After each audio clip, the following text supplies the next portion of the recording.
The afternoon sun cast elongated shadows over the sidewalks as Elliot walked with his head down through downtown. At 58, his face showed deep lines of worry, with dark circles contrasting against his pale skin. The man who had once walked proudly down these same streets now dragged his feet, as if carrying the weight of the world on his shoulders. His navy blue suit, though still elegant, showed obvious signs of wear on the sleeves and a worn shine at the elbows. He repeatedly ran his hands through his graying hair, a gesture that betrayed his growing anxiety. A few blocks away, the chimney of the chocolate factory that had belonged to his family for 3 generations stood like a silent monument to what had once been his pride and was now his greatest anguish. His sister Victoria's decisions had transformed the artisanal business into a soulless industrial production, driving away loyal customers and accumulating debts. 72 hours, Elliot muttered to himself, feeling the bank envelope weigh like lead in the inner pocket of his jacket. 3 generations of work to end like this. The suffocating heat of that afternoon, combined with the whirlwind of thoughts, caused Elliot to feel the first twinge of dizziness. He slowed his pace, trying to maintain his balance as the world around him began to spin alarmingly. The voices of passers-by transformed into a distant buzz, and the vivid colors of the commercial street began to blend into an indistinct blur. Elliot tried to lean on a nearby post, but his fingers merely scraped the cold metal. His vision darkened at the edges, like an old photograph slowly burning. His heart raced in his chest with such intensity that he could feel the pulsations in his temples. Cold sweat trickled down his forehead as he struggled to remain conscious, but his legs gave way beneath his weight. He staggered dangerously, trying to pronounce words that wouldn't come out of his dry throat, until he finally fell sitting on the hot sidewalk, his back against a store wall, breathing with difficulty. "Please, someone." "I can't breathe properly," Elliot gasped, feeling a growing tightness in his chest as he watched in terror as people hurried past, many averting their gaze from his fallen figure. The world continued spinning for a few moments until a small shadow cast over his face. Elliot blinked several times, trying to focus his blurry vision on the figure before him. It was a girl of approximately 11, with large brown eyes full of concern and black hair tied in 2 uneven braids. She wore a simple cotton dress with small chocolate stains on the sleeves and carried a worn wooden box hanging from an improvised rope strap. The expression on her young face was one of genuine concern as she knelt beside him, placing her precious cargo on the ground so she could offer help. "Are you okay, mister?" asked the girl in a soft voice, removing a half-crushed plastic water bottle from a side pocket of the box. "Have some water, please. It's very hot today." The unexpected kindness from this unknown child touched something deep in Elliot. He accepted the bottle with trembling hands and took a few sips, feeling the cool water soothe his parched throat. Gradually, his vision began to clear and the world stopped spinning so violently. It was then that he noticed the contents of the box the girl was carrying. Small chocolates artisanally wrapped in colored paper, organized in perfect rows, each with a small hand-drawn design on the paper. The contrast between the simplicity of the box and the evident care with each small sweet created a knot in his throat. He remembered his own mother, decades ago, wrapping chocolates in the factory kitchen with the same love visible in every detail. "Are you selling chocolates?" Elliot asked, forcing a sad smile as he observed the artisanal dedication that had long been absent from his own factory.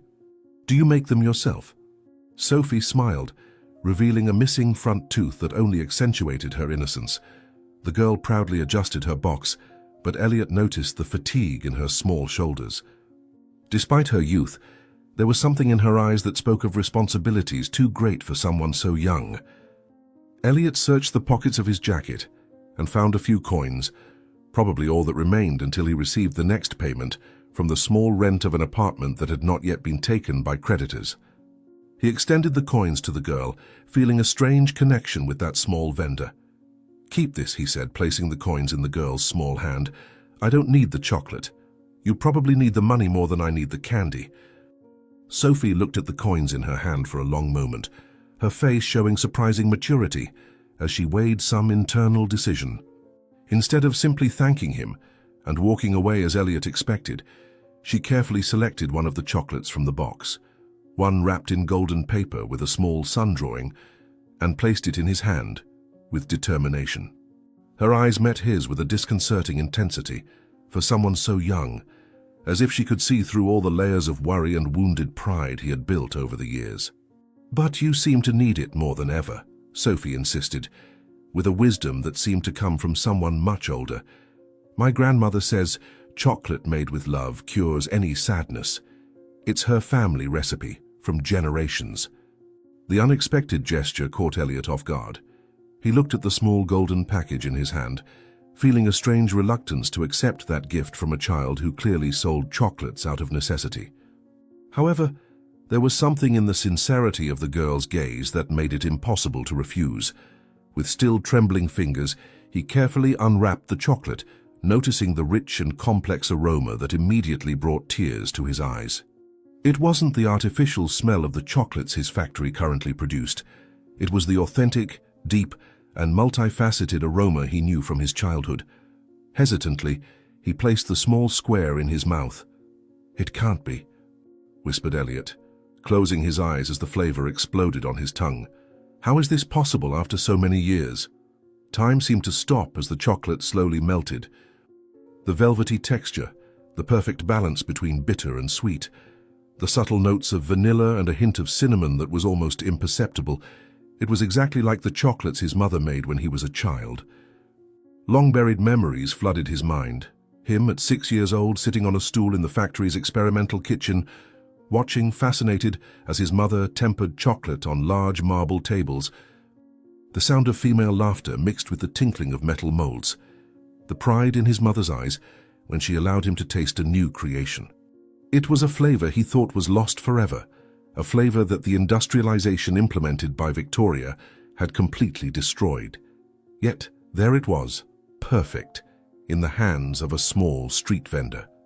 How did you make this?" asked Elliot with a voice choked with emotion, opening his eyes to stare at the girl with genuine amazement. "This flavor, it's impossible. It's exactly like..."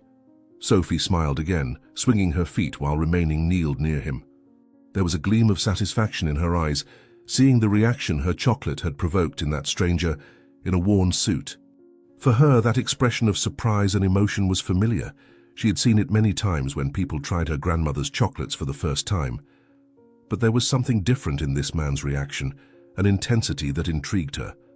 "It's my grandmother's chocolate," Sophie explained simply, carefully arranging the other sweets in the box. "She says chocolate made with love cures any sadness. That's her secret." Elliot's curiosity grew with each moment. The coincidence was too great to be ignored. The flavor of that chocolate wasn't just similar. It was identical to the old recipes of his family, recipes that had disappeared after his mother's death and Victoria's subsequent takeover of the factory. He studied the girl's face more carefully, looking for any family resemblance, any sign that could explain this unexpected connection that defied all probabilities. "Your grandmother, has she always made chocolates like this?" asked Elliot, his voice now firmer as he tried to control the conflicting emotions that assailed him. "Where did she learn to make this?" The question hung in the air between them like a fragile bubble. Sophie seemed to hesitate for the first time, her eyes momentarily lowering to her own hands. Elliot realized he had touched on something delicate, perhaps a family secret or a painful story. When she finally looked up again, there was a shadow of sadness on her young face that wasn't there before. "For as long as I can remember," Sophie finally answered, her voice quieter. "She's very sick now, almost dying. I'm selling chocolates to help with her treatment. The medicines are very expensive." The words hit Elliot like a physical punch. The juxtaposition between the pleasure he had just experienced with the chocolate and the harsh reality faced by this girl and her mysterious grandmother created a painful contrast. Suddenly, his own concerns seemed less overwhelming in the face of the burden this child carried. The mention of her grandmother's illness evoked the painful memory of his own mother's death, and Elliot felt genuine compassion bloom in his chest, momentarily replacing the self-pity that had consumed him in recent weeks. "I'm sorry about your grandmother," Elliot said sincerely, trying to compose himself. "It must be difficult for you having to sell chocolates alone on the streets." Sophie straightened her shoulders with a pride that deeply touched Elliot's heart. Her eyes shone with fierce determination as she adjusted the strap of her chocolate box. There was dignity in her simple gestures, a refusal to accept pity or condescension. For a moment, Elliot saw in her the reflection of the spirit that once animated his own family: determination, dedication to craft, and love for what they did. "Mister, I know how to save your factory," Sophie exclaimed suddenly, surprising Elliot with the abrupt change of subject. "Talk to my grandmother. She might help you make delicious chocolates." The statement caught Elliot completely off guard. How could this girl know about his problems with the factory? He hadn't mentioned anything about it. A mixture of confusion and irrational hope invaded him as he tried to stand up to better question the girl. Perhaps her grandmother was a former factory employee who knew the original recipes? Or maybe there was some deeper connection that he couldn't see yet. Elliot leaned against the wall and tried to rise too quickly, anxious for answers. "Wait, how do you know about my factory?" he asked frantically, his vision again darkening at the edges. "Who is your grandmother? How does she know how to make this chocolate?" The sudden movement triggered another wave of dizziness, much more intense than the first. Elliot felt the world spin violently, colors and sounds mixing in a chaotic whirlwind. His legs weakened again, and he fell heavily onto the hot concrete sidewalk. The last thing he registered was Sophie's alarmed face moving away among unfamiliar faces that were finally stopping to help, her small figure with the box of chocolates being swallowed by the crowd that was now forming around him. When Elliot finally regained consciousness, the sun had moved significantly in the sky. He was sitting in the same spot, but now with his back comfortably supported against the wall. Someone had placed a folded jacket under his head. A middle-aged woman kneeling beside him offered a cup of water, while an older man spoke on the phone, apparently cancelling a call for medical emergency upon seeing that Elliot had awakened. "You gave us quite a scare," the woman said kindly. "Are you feeling better? Your blood pressure must have dropped. This heat is unbearable today." Elliot nodded mechanically, but his thoughts were elsewhere. His eyes scanned the street in all directions, desperately searching for Sophie's small figure. There was no sign of the girl with her box of chocolates. It was as if she had been merely a hallucination brought on by his collapse. A profound sense of loss invaded him, more intense than would be reasonable to feel for a stranger he had met for just a few minutes. The girl who was with me with a box of chocolates, Elliot asked anxiously, holding the arm of the woman who was helping him. "Where is she? Did you see her?" The woman exchanged a concerned look with the older man, clearly interpreting the question as a sign of post-fainting confusion. Elliot realized they hadn't seen Sophie, or perhaps didn't even believe she existed. Frustration threatened to overwhelm him until he felt something in his right hand still firmly closed. Opening his fingers carefully, he discovered a small crumpled wrapper, the remains of the golden paper that had wrapped the miraculous chocolate. She existed, he muttered to himself, clinging to the physical evidence in his hand. The chocolate was real. With the reluctant help of the strangers, Elliot managed to stand up. He thanked them for their assistance and assured them he was well enough to continue alone, though his legs were still wobbly. As he slowly walked away, he felt something strange in his pants pocket, something that wasn't there before. Slipping his hand into his pocket, his fingers found a small paper package. Curious and confused, Elliot removed the object and discovered it was a carefully folded package containing 3 more chocolates, identical to the one he had tasted. Turning the wrapper over, his heart raced again as he saw an address scribbled on the back in a childlike handwriting. "Flower Street, number 23, Yellow House," Elliot read aloud, feeling a wave of hope forming in his chest. "You left a trail for me to follow, little Sophie." With the address firmly secured in his hand and the taste of chocolate still lingering on his tongue, Elliot began to walk with new purpose. The factory might be on the brink of collapse, the bank might be about to take his family's legacy, but for the first time in months, a small flame of hope had been lit in his heart. Perhaps, just perhaps, the seemingly casual encounter with that extraordinary girl could be the miracle he didn't even know he was waiting for. "Chocolate made with love cures any sadness," Elliot repeated to himself, Sophie's words echoing in his mind as he walked away from the collapse site with increasingly firm steps. Let's see if it can cure a bankrupt factory too. The sun was beginning to set when Elliot finally found the house indicated on the address scribbled on the chocolate wrapper. His faltering steps had led him through increasingly narrow streets away from downtown to a simple region on the outskirts of the city. Before him stood a small yellow house with peeling walls and a modest but well-tended garden where some medicinal plants grew in repurposed cans. The simplicity of the residence contrasted drastically with the elegant mansion he had lost months ago when the first signs of bankruptcy manifested. Standing on the uneven sidewalk, Elliot hesitated for a moment, nervously adjusting his worn jacket and running his hand through his graying hair. The idea that a child selling chocolates on the street could somehow save his factory seemed more absurd by the minute, but the taste of that chocolate still lingered in his memory, that impossible flavor that had transported him to the golden days of his family's factory. "What am I doing here?" Elliot muttered to himself, almost giving up. "She's just a child with a sick grandmother, not a miraculous savior." Gathering courage, Elliot walked along the small stone path to the door and knocked 3 times. For a few seconds, only silence responded, and he was already preparing to leave when he heard the sound of light footsteps approaching. The door opened slowly, revealing Sophie, still wearing the same dress with chocolate stains on the sleeves. Her eyes widened in recognition, a mixture of surprise and joy lighting up her young face. For an instant, Elliot saw relief in her expression, as if the girl had feared he wouldn't show up. "You really came, Uncle," exclaimed Sophie, her smile once again revealing the missing front tooth. "I knew you would find our house. Come in quickly. I need you to meet my grandmother." Elliot entered hesitantly, immediately enveloped by an intense and familiar aroma of chocolate being tempered. The first thing he noticed was how the interior of the house was surprisingly different from its external appearance. While from the outside the structure seemed about to collapse, inside there was a meticulous cleanliness and an almost methodical organization, despite the evident poverty in the worn furniture.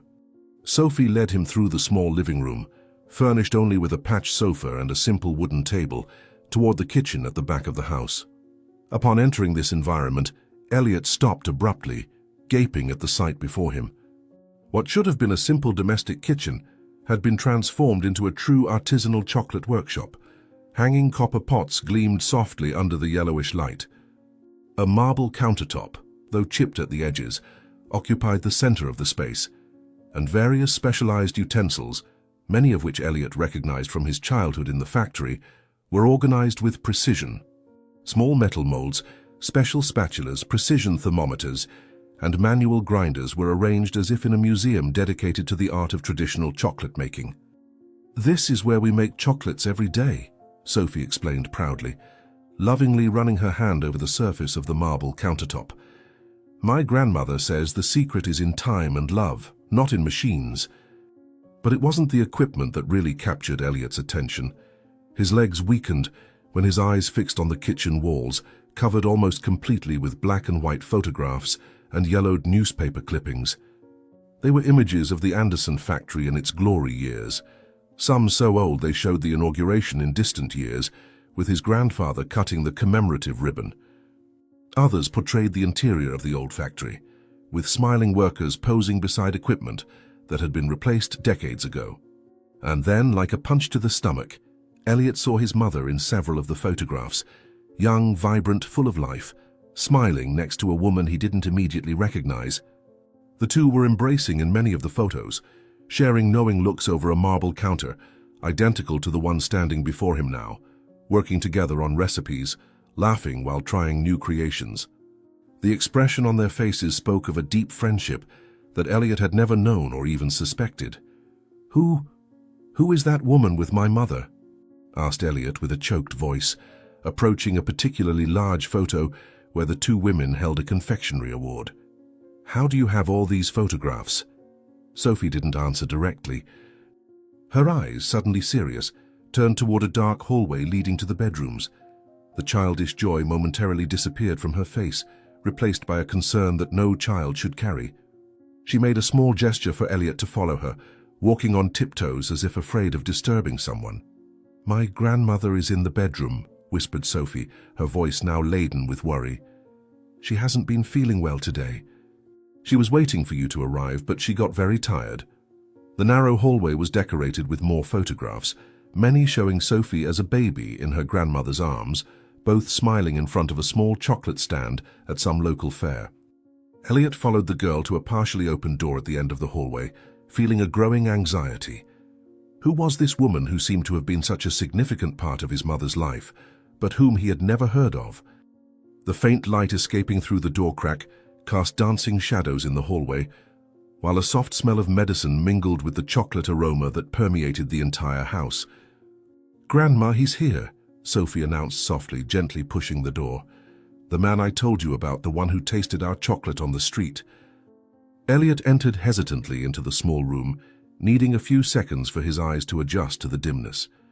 A single window with worn curtains filtered the last rays of the setting sun, bathing the environment in a melancholic orange light. A simple bed occupied most of the room, and on it rested an elderly lady, whose 78 years seemed to weigh on her fragile body like a visible burden. Her white hair was carefully braided, and her wrinkled hands rested on a worn patchwork quilt. Despite her evident fragility, there was dignity in her posture, even lying down. When Elliot fully entered the lady's field of vision, he witnessed a remarkable transformation in her face.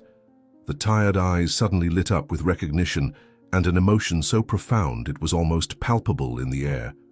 "Elliot," murmured the lady, her voice weak but filled with emotion as she tried to sit up with visible effort. "After so long, you look so much like your mother." The use of his name by a woman he didn't remember having met sent a wave of shock through Elliot's body. He instinctively stepped forward, then stopped, divided between confusion and a strange sense of familiarity. The woman in the bed was clearly the same one from the photographs, only decades older, the inseparable companion of his mother in the records that covered the walls of the house. But who was she, and how did she know so much about his family? "Forgive me, but who are you?" asked Elliot, moving slowly closer to the bed, his voice trembling slightly. "And why does your chocolate have exactly the same taste as my family's original chocolates? That flavor was lost years ago." The intensity of the elderly woman's gaze penetrated Elliot in a disconcerting way, as if she could see through him, into childhood memories he himself had forgotten. A weak smile, but full of emotion, lit up her tired face. Sophie had moved silently to the other side of the bed, holding her grandmother's hand with devotion, her eyes anxiously alternating between the two adults, as if watching a long-awaited encounter. "Elliot, how you've grown," said the lady with a voice choked with emotion. "The last time I saw you, you were just a boy. You used to sit on that same marble counter I have in the kitchen, swinging your legs while your mother and I tempered the chocolate." Elliot felt his head spin with this revelation. Fragments of memories began to emerge from the depths of his mind. A young, laughing woman who gave him pieces of chocolate to taste, sunny afternoons in the old experimental kitchen of the factory. His mother laughing with this woman as they worked side by side. How could he have forgotten, or had these memories been deliberately suppressed by someone? "Did you know my mother?" Elliot insisted, moving closer to the bed, studying every detail of the elderly woman's face, looking for points of connection to his past. "Did you work at the factory? In the photographs you seem so close." Donna Eleanor tried to sit up straighter, her face suddenly contorted in an expression of determination. There was urgency in her movements, as if she knew time was against her. Elliot noticed how her hands trembled slightly, not just from age, but from a contained emotion that seemed about to overflow.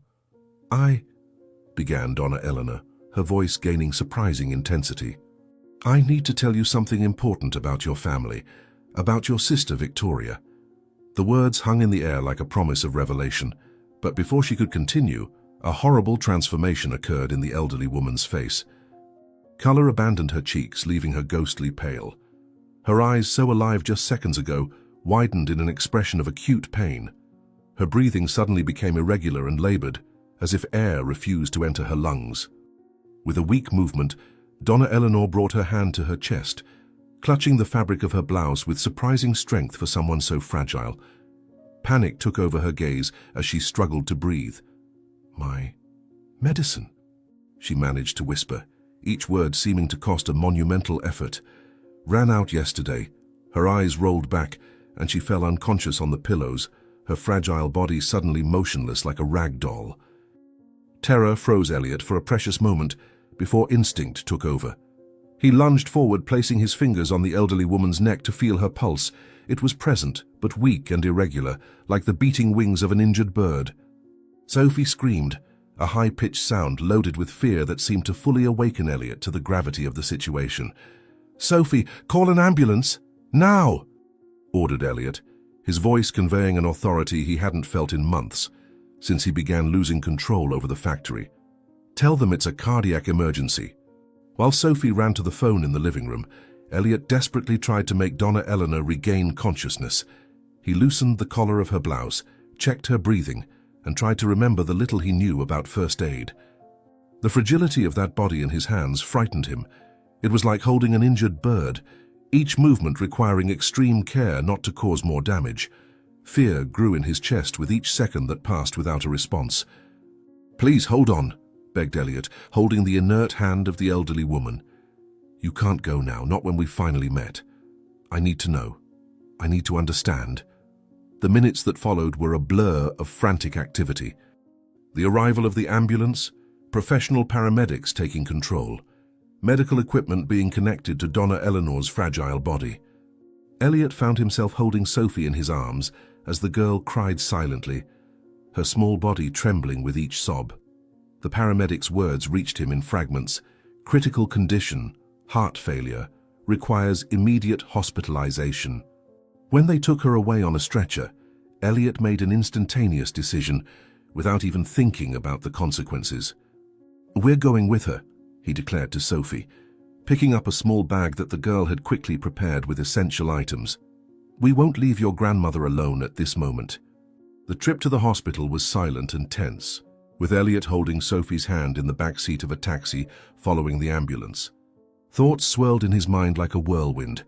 The photographs, the chocolate with impossible flavor, the recognition in Donna Eleanor's eyes, and the mention of his sister Victoria that had been interrupted by the crisis. There were deep connections he couldn't comprehend, but which were beginning to form a disturbing pattern. "She'll be all right, won't she?" asked Sophie in a low voice, her eyes swollen from crying fixed on Elliot's face, seeking an assurance that he wasn't sure he could offer. The hospital was a maze of brightly lit corridors and antiseptic smells. Elliot held Sophie firmly by the hand as they followed the directions to the emergency room, where Donna Eleanor had been taken. The contrast between the welcoming house smelling of chocolate and this cold, impersonal environment couldn't be greater. After agonizing hours in the waiting room, where Sophie eventually fell asleep with her head resting on Elliot's lap, a doctor finally appeared. His grave face and the way he avoided direct eye contact already indicated concerning news. "Are you a relative?" asked the doctor, consulting a clipboard in his hands, his immaculately pressed white coat contrasting with Elliot's crumpled clothes. Elliot hesitated for just a second before deciding on the necessary lie. "Yes, I'm family. How is she?" The doctor sighed, finally meeting Elliot's eyes with an expression of clinical frankness. His next words were precise and direct, without any attempt to soften the gravity of the situation. "She's stabilized for now, but her condition is extremely delicate," the doctor explained, keeping his voice low so as not to wake Sophie. "Mrs. Eleanor suffers from a chronic heart condition that requires constant medication. She went through a severe crisis after interrupting her treatment. She needs a specific and expensive medication that we don't have in stock at the hospital. Without it, frankly," the doctor paused, carefully choosing his words, "without the medication, she won't make it through the night." The reality of the situation hit Elliot like a physical blow. This woman, who seemed to hold important secrets about his family, about the factory, about his own mother, could die in the next few hours. And with her would die all the answers he so desperately needed. "How much does the medication cost?" asked Elliot, his voice trembling but determined. "And where can I find it?" The amount mentioned by the doctor made Elliot turn pale. It was a sum that months ago he would have paid without thinking twice.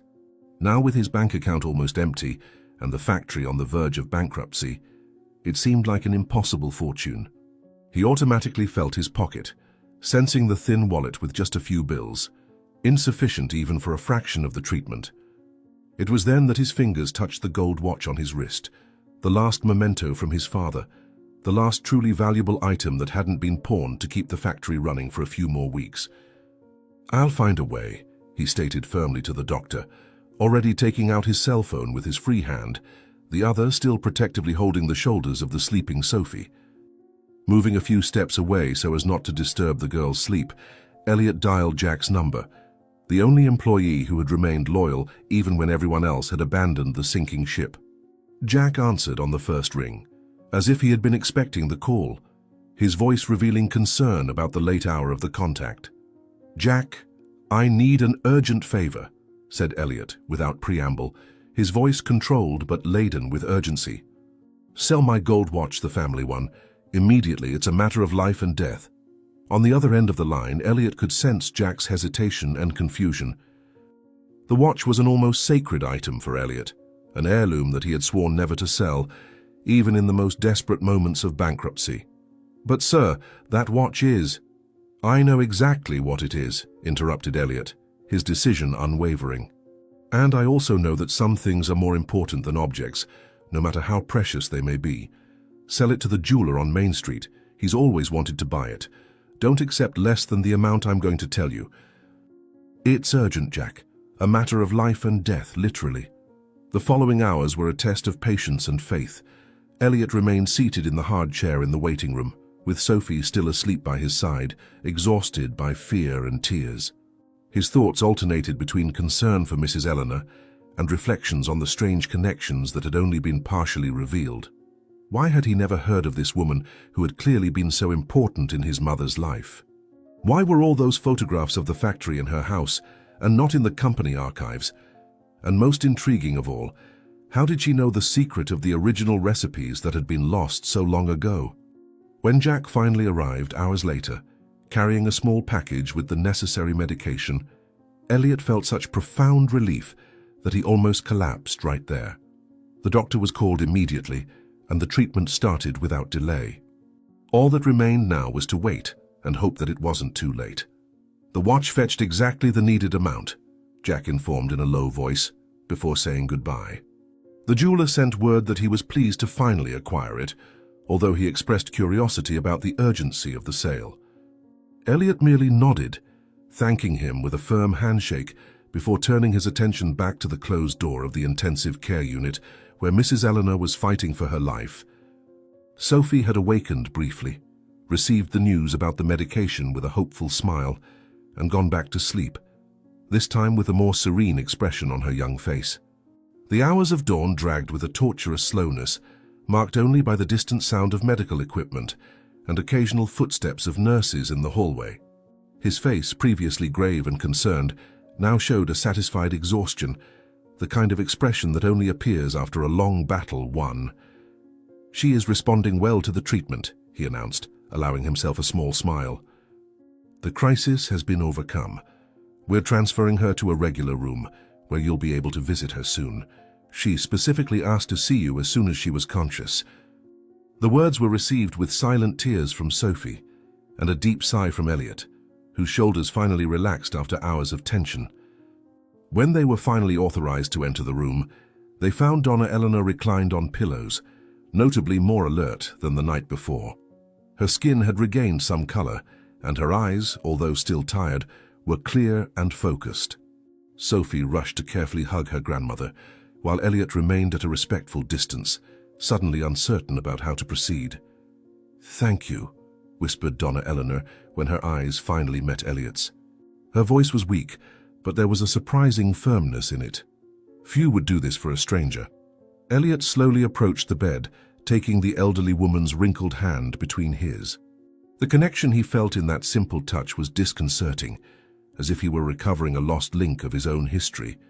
The words that came out of his mouth surprised even himself with their softness and certainty. "We aren't exactly strangers, are we?"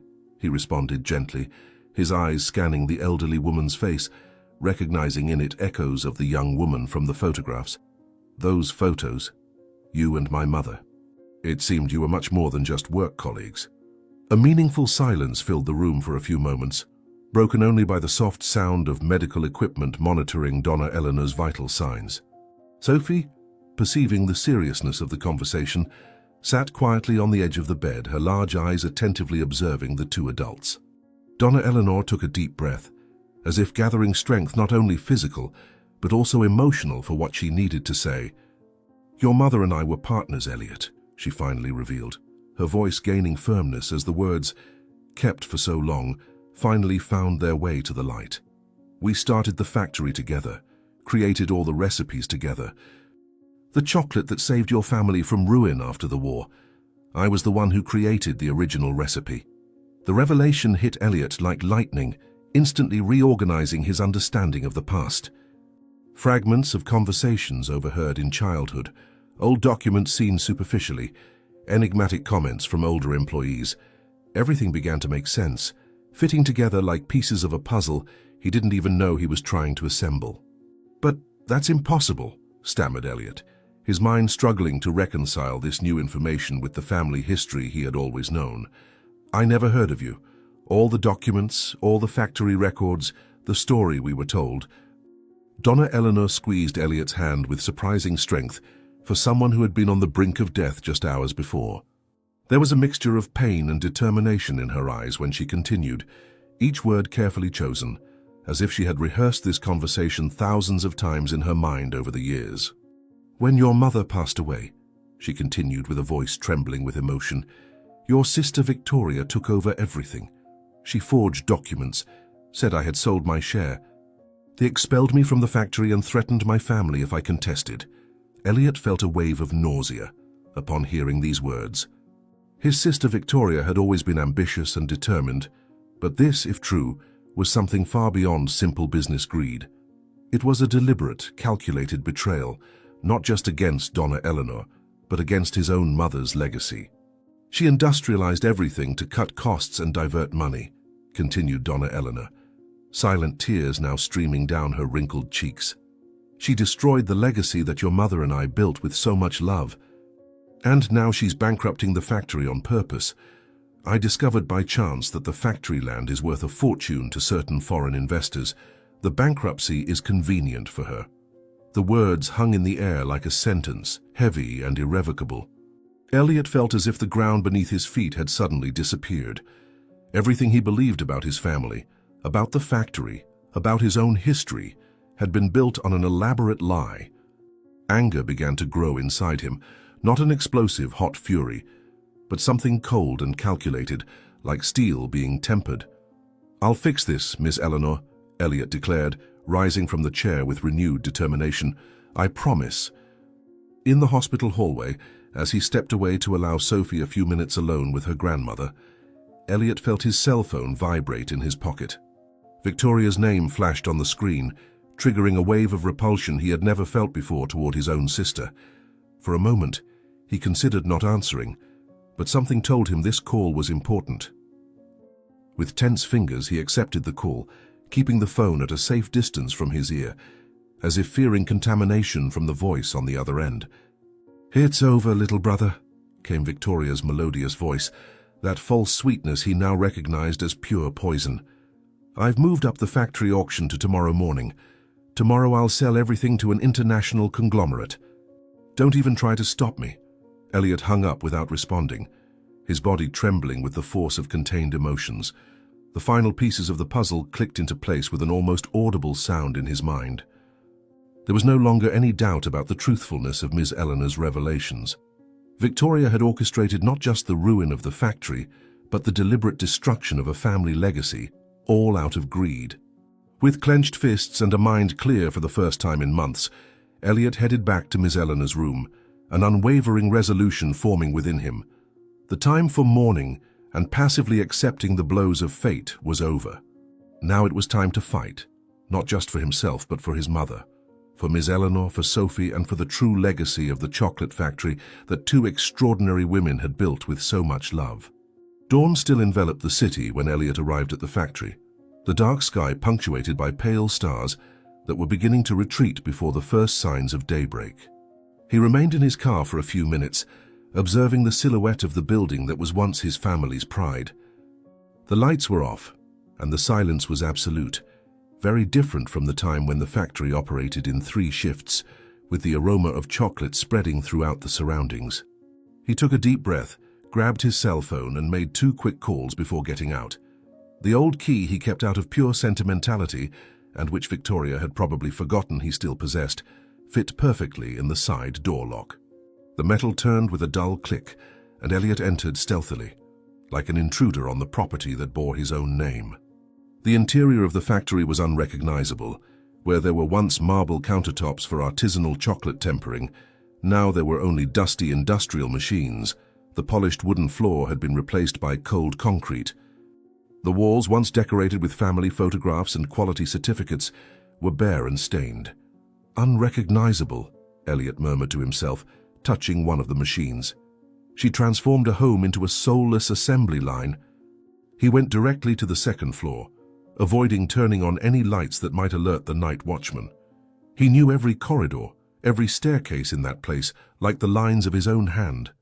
His mother's office, where he had spent so many happy childhood afternoons, was at the end of the corridor to the right. Victoria hadn't had the decency to preserve it. The plaque with his mother's name had been removed, and when Elliot opened the door, he was greeted by piles of boxes and discarded equipment. The room that had once been elegant and welcoming, with its mahogany desk and bookshelves, had been transformed into a chaotic storage room. He felt anger growing in his chest at seeing the neglect, the lack of respect for his mother's memory. There was no time for sentimentality now, however. He had only a few hours until dawn to find what he was looking for. He lit the small flashlight he had brought and began to methodically move the boxes, looking in places where he knew his mother kept the most important documents. Behind a particularly high pile of discarded equipment, he found what he was looking for. The old file cabinet, locked with a padlock that easily gave way when he applied force with a screwdriver.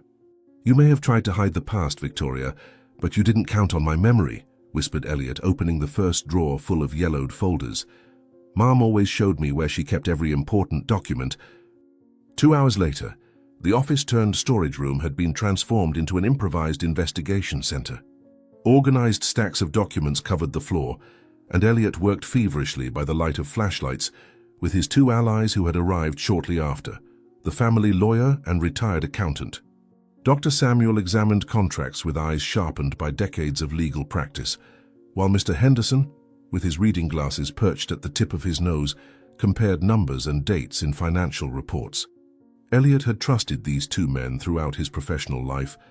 They were the only ones who hadn't jumped ship when the factory started to sink, and now they were there, in the early hours of dawn, risking their reputations to help him. Time was running against them. The auction would take place in a few hours, and they needed concrete evidence to stop it. Dawn was already sending its first rays through the dusty windows when Mr. Henderson suddenly straightened his back, a gleam of excitement in his tired eyes. "I found something," announced the accountant, adjusting his glasses while bringing a document closer to the light. "These property transfer documents from Donna Eleanor to her sister. Look here, Elliot. The signature doesn't match other documents she signed. Compare it with this previous contract. The differences are subtle, but undeniable to an expert." Elliot took the papers with trembling hands. The proof of his sister's betrayal materialized in ink on paper. It was a document dated 2 weeks after his mother's funeral, when Victoria took control of the company. At the time, he was so consumed by grief that he didn't question the administrative changes. Now he clearly saw the fraud before his eyes.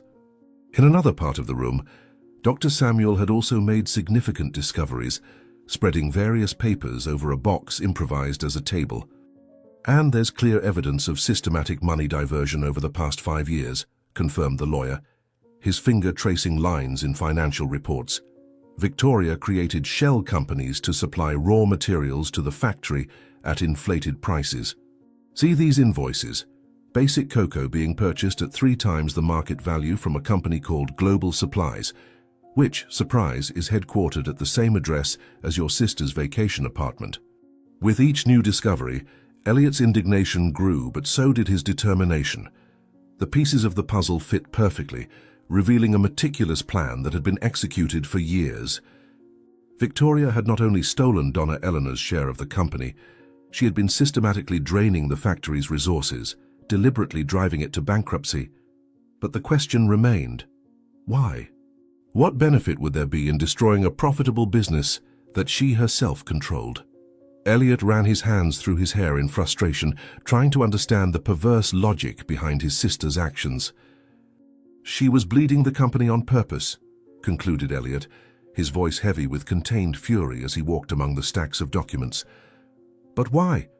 Why destroy something so precious? The factory was always profitable, always a symbol of respect in the city.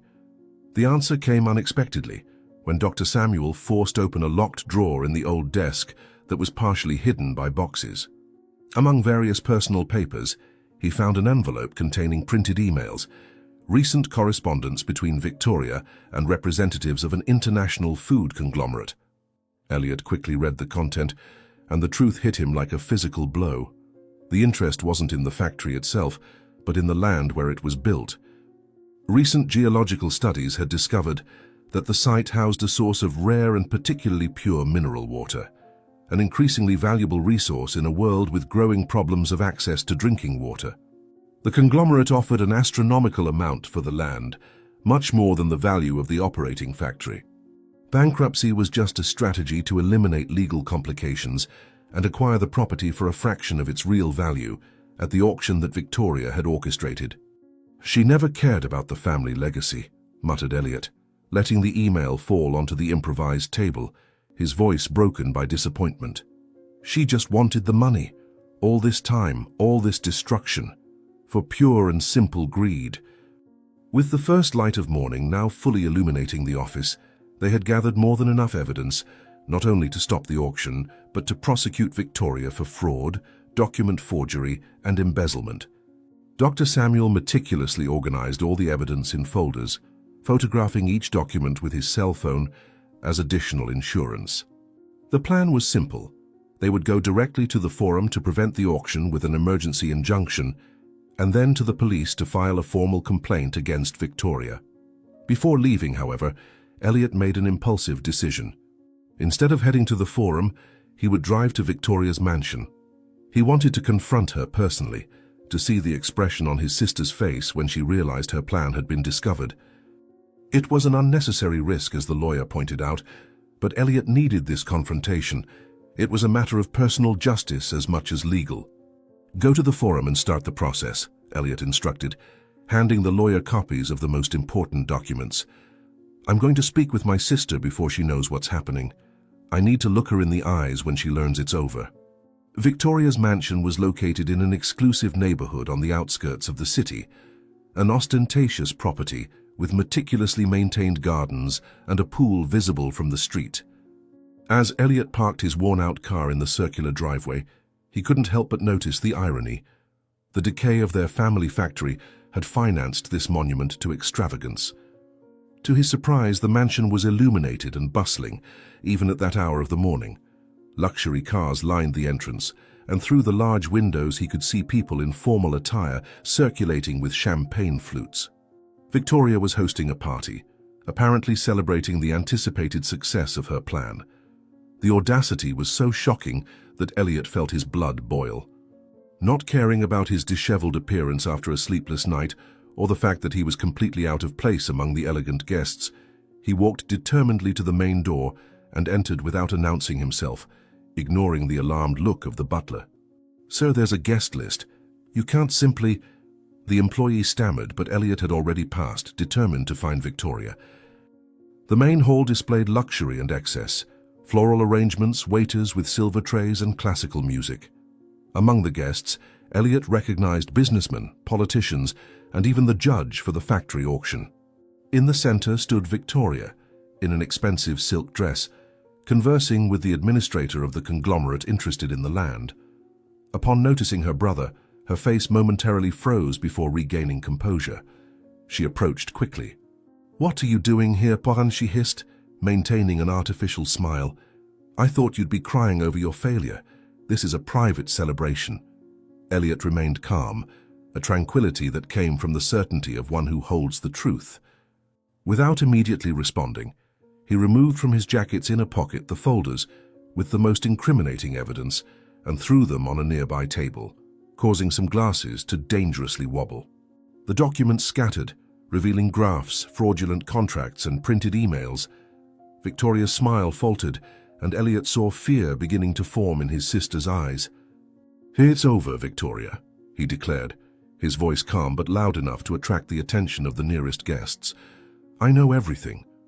The scam against Donna Eleanor, the systematic embezzlement, the secret sale of the land because of the water source. I met Donna Eleanor Victoria. She told me everything, and now I have the documentary evidence." An uncomfortable silence began to spread across the hall, like a wave expanding from them.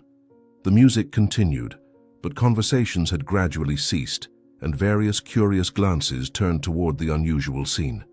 Victoria visibly paled, but still tried to maintain appearances, forcing a laugh that sounded fake even to her own ears. "Don't be ridiculous, Elliot," she tried to dismiss, lowering her voice and quickly picking up the documents. "You're drunk or delirious. How about we talk in private? You're making a fool of yourself in front of important people." But it was too late. The CEO of the conglomerate had approached, his face a mask of professional concern as he looked at the documents in Victoria's hands. Other guests were also beginning to notice something was wrong, and a murmur of speculation ran through the hall. Elliot knew he had only a few moments before Victoria managed to control the situation, so he played his final card. "And what are you going to do?" Victoria challenged in a furious whisper, recovering part of her composure. "Tomorrow will be too late. The auction is already arranged. I have the judges in my pocket. Nobody will believe you against me." With a deliberately slow movement, Elliot removed a small recorder from his pocket and showed it to his sister. The color completely abandoned Victoria's face when Elliot pressed the play button, and her own voice filled the small space between them, confessing in unequivocal terms the fraud, forgery, and her plans for the land. Elliot had recorded the entire conversation, anticipating that Victoria, cornered, might reveal more than she intended.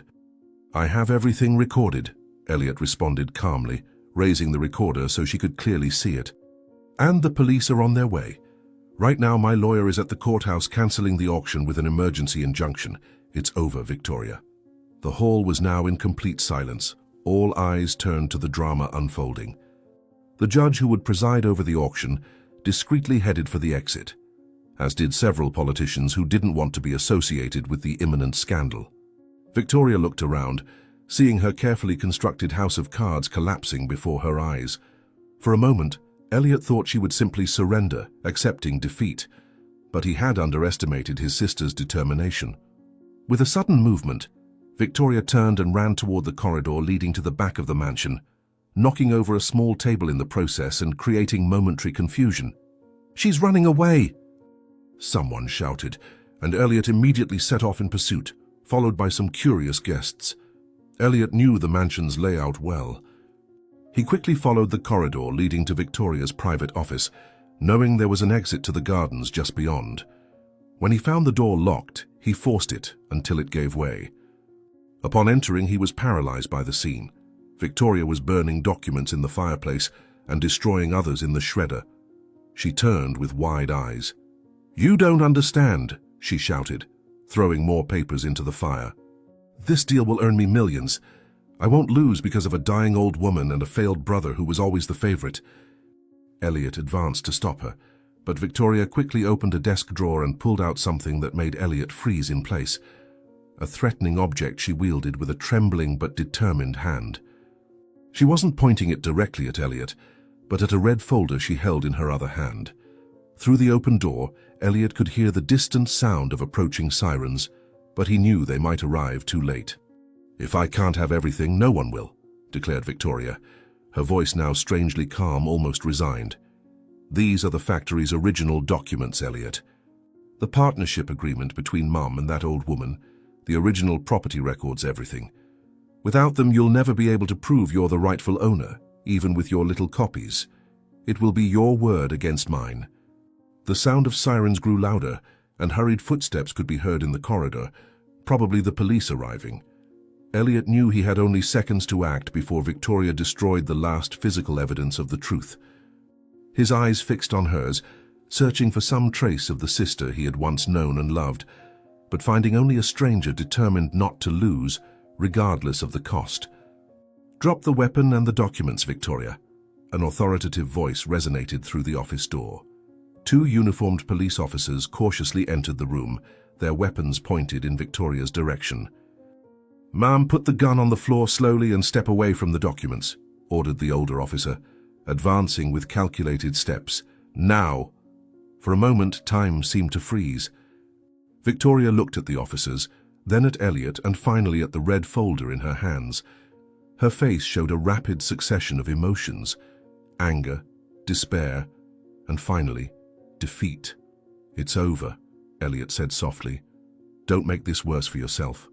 With a deep sigh, Victoria slowly lowered the gun, placing it on the floor. The second officer immediately moved to kick it away and firmly grab Victoria's arm. "Victoria Anderson, you're under arrest for document forgery, corporate fraud, embezzlement, and threatening with a firearm," declared the officer, skillfully placing handcuffs on her wrists. "You have the right to remain silent." As the officer recited her rights, Elliot approached and gently took the red folder from his sister's now trembling hands. Their gazes met one last time, his laden with sad compassion, hers finally revealing a flash of shame. "Why, Victoria?" Elliot asked quietly, as the officers led her out. "We were family." Victoria paused briefly at the door, looking over her shoulder. "Because you always had everything that mattered," she replied, her voice breaking. "Their love, their respect. So I just wanted to prove I could be better than you." As the officers led her down the corridor, the party guests watched in shocked silence. The empire Victoria had built on lies was crumbling around her, while Elliot remained in the office, holding in his hands the restored future of his family's factory. The morning sun illuminates the restored facade of Anderson Factory. A banner announces the grand reopening, and a line of eager people extends along the sidewalk. The unmistakable aroma of artisanal chocolate envelops the environment. Elliot, now with a renewed appearance and a determined gleam in his eye, cuts the inaugural ribbon. By his side is Donna Eleanor, his new business partner, in a festively decorated wheelchair, but in much better health.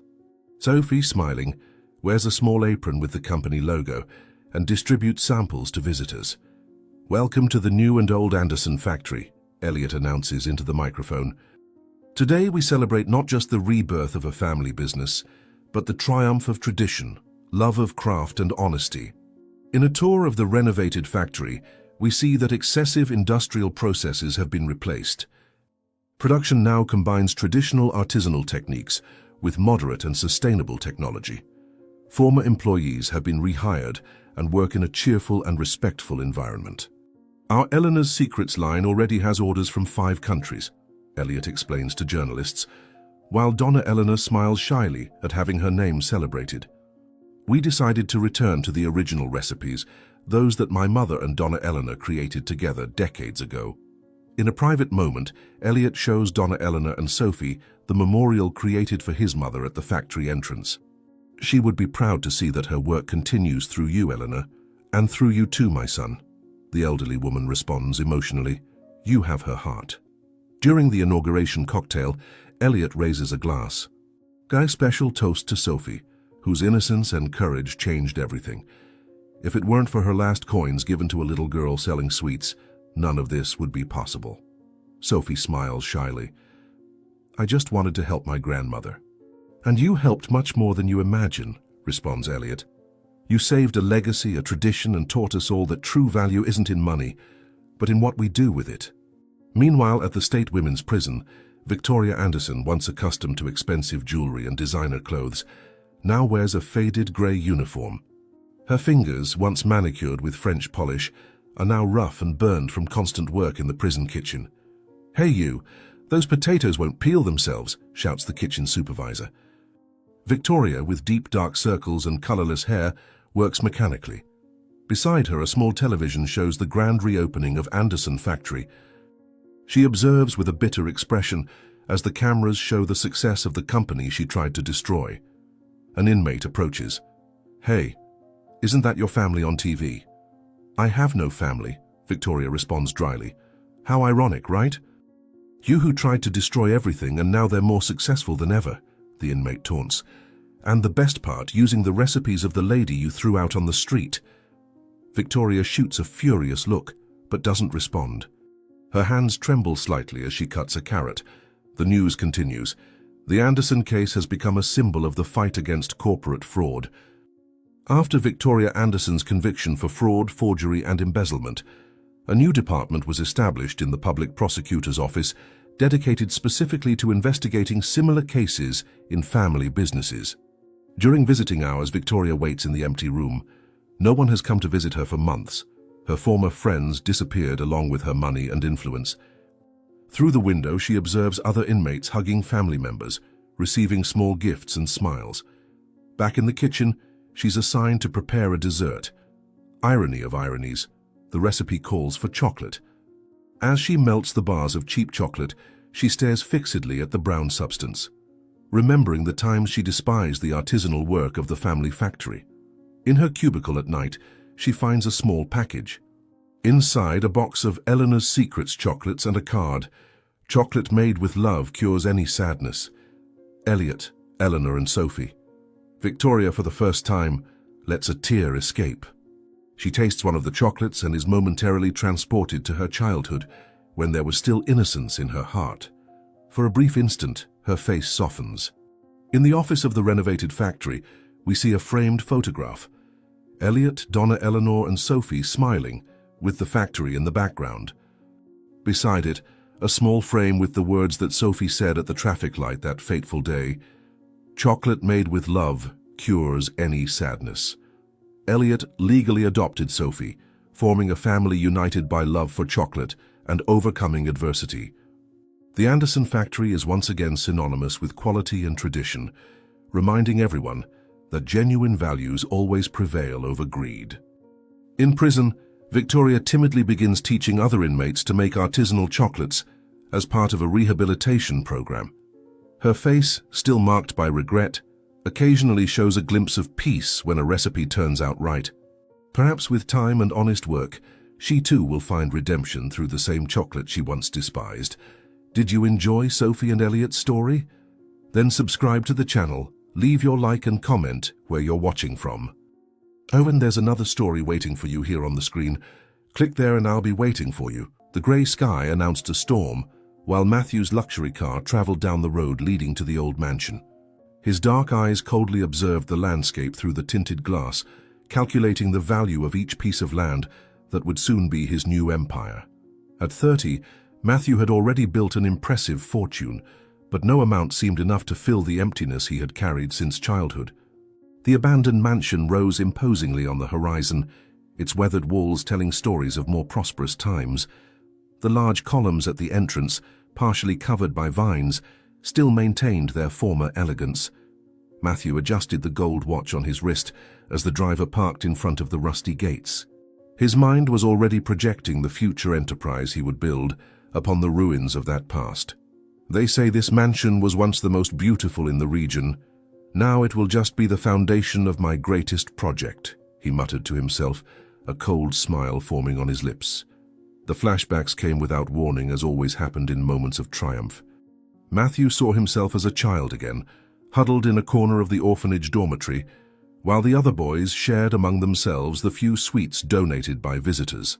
No one offered anything to the quiet boy who observed everything with large, sad eyes.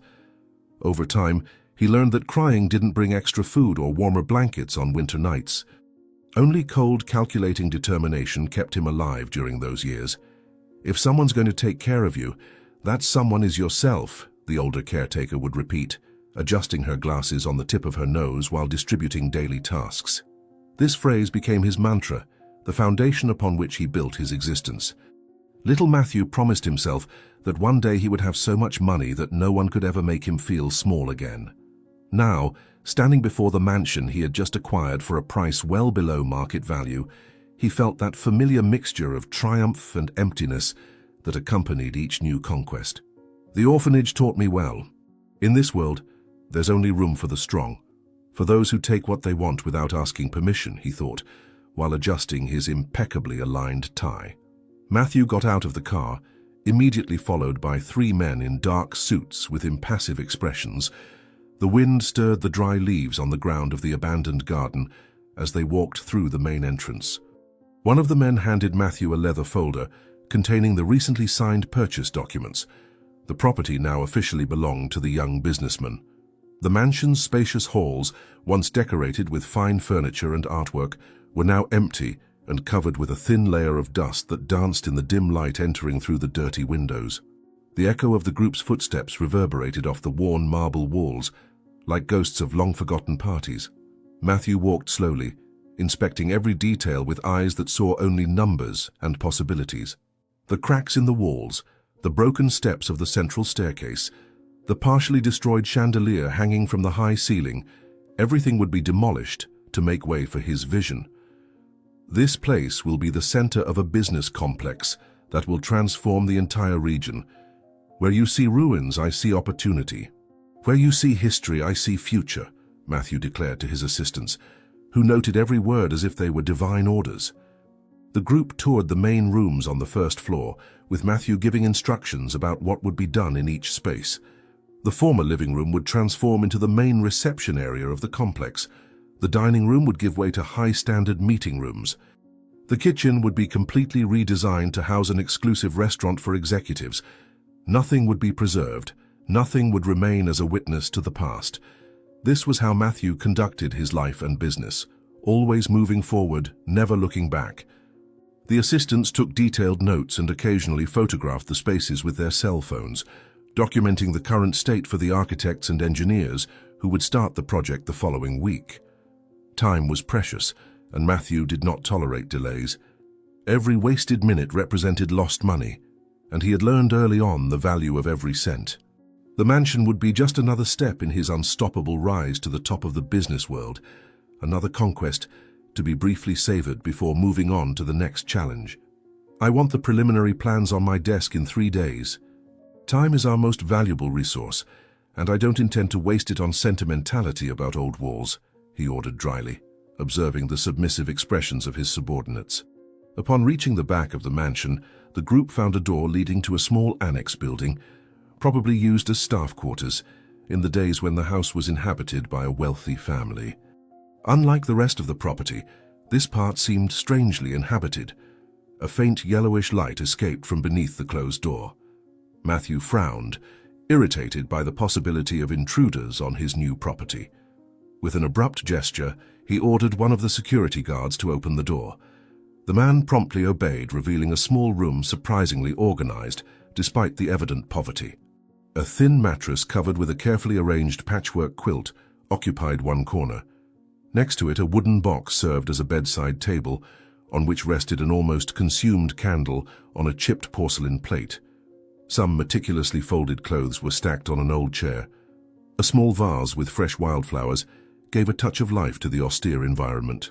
Before Matthew could react to the discovery, the sound of approaching footsteps was heard from outside. "Looks like we have an intruder. I hope they don't have big plans to stay because this place will be dust in a matter of weeks," he commented with disdain, crossing his arms while awaiting the imminent confrontation. A woman of about 65 entered the small room, carrying a bucket of water. She wore simple but clean and well-kept clothes. Her grey hair was tied in a simple bun, and her face, marked by time and hardship, still retained traces of serene beauty.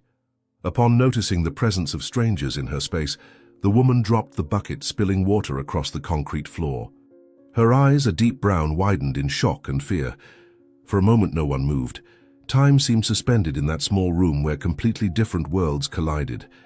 Matthew observed the woman with a mixture of irritation and cold curiosity. He was accustomed to dealing with powerful businessmen, corrupt politicians, and ruthless competitors, but rarely came into direct contact with people in vulnerable situations. To him, they were just statistics, numbers in reports, distant problems that others should solve. The presence of the elderly lady on his property was an inconvenience that needed to be quickly eliminated, like any other obstacle in his path. "Who are you, and what are you doing on my property?" Matthew asked with a cutting voice, without any greeting or consideration for the evident fragility of the woman before him.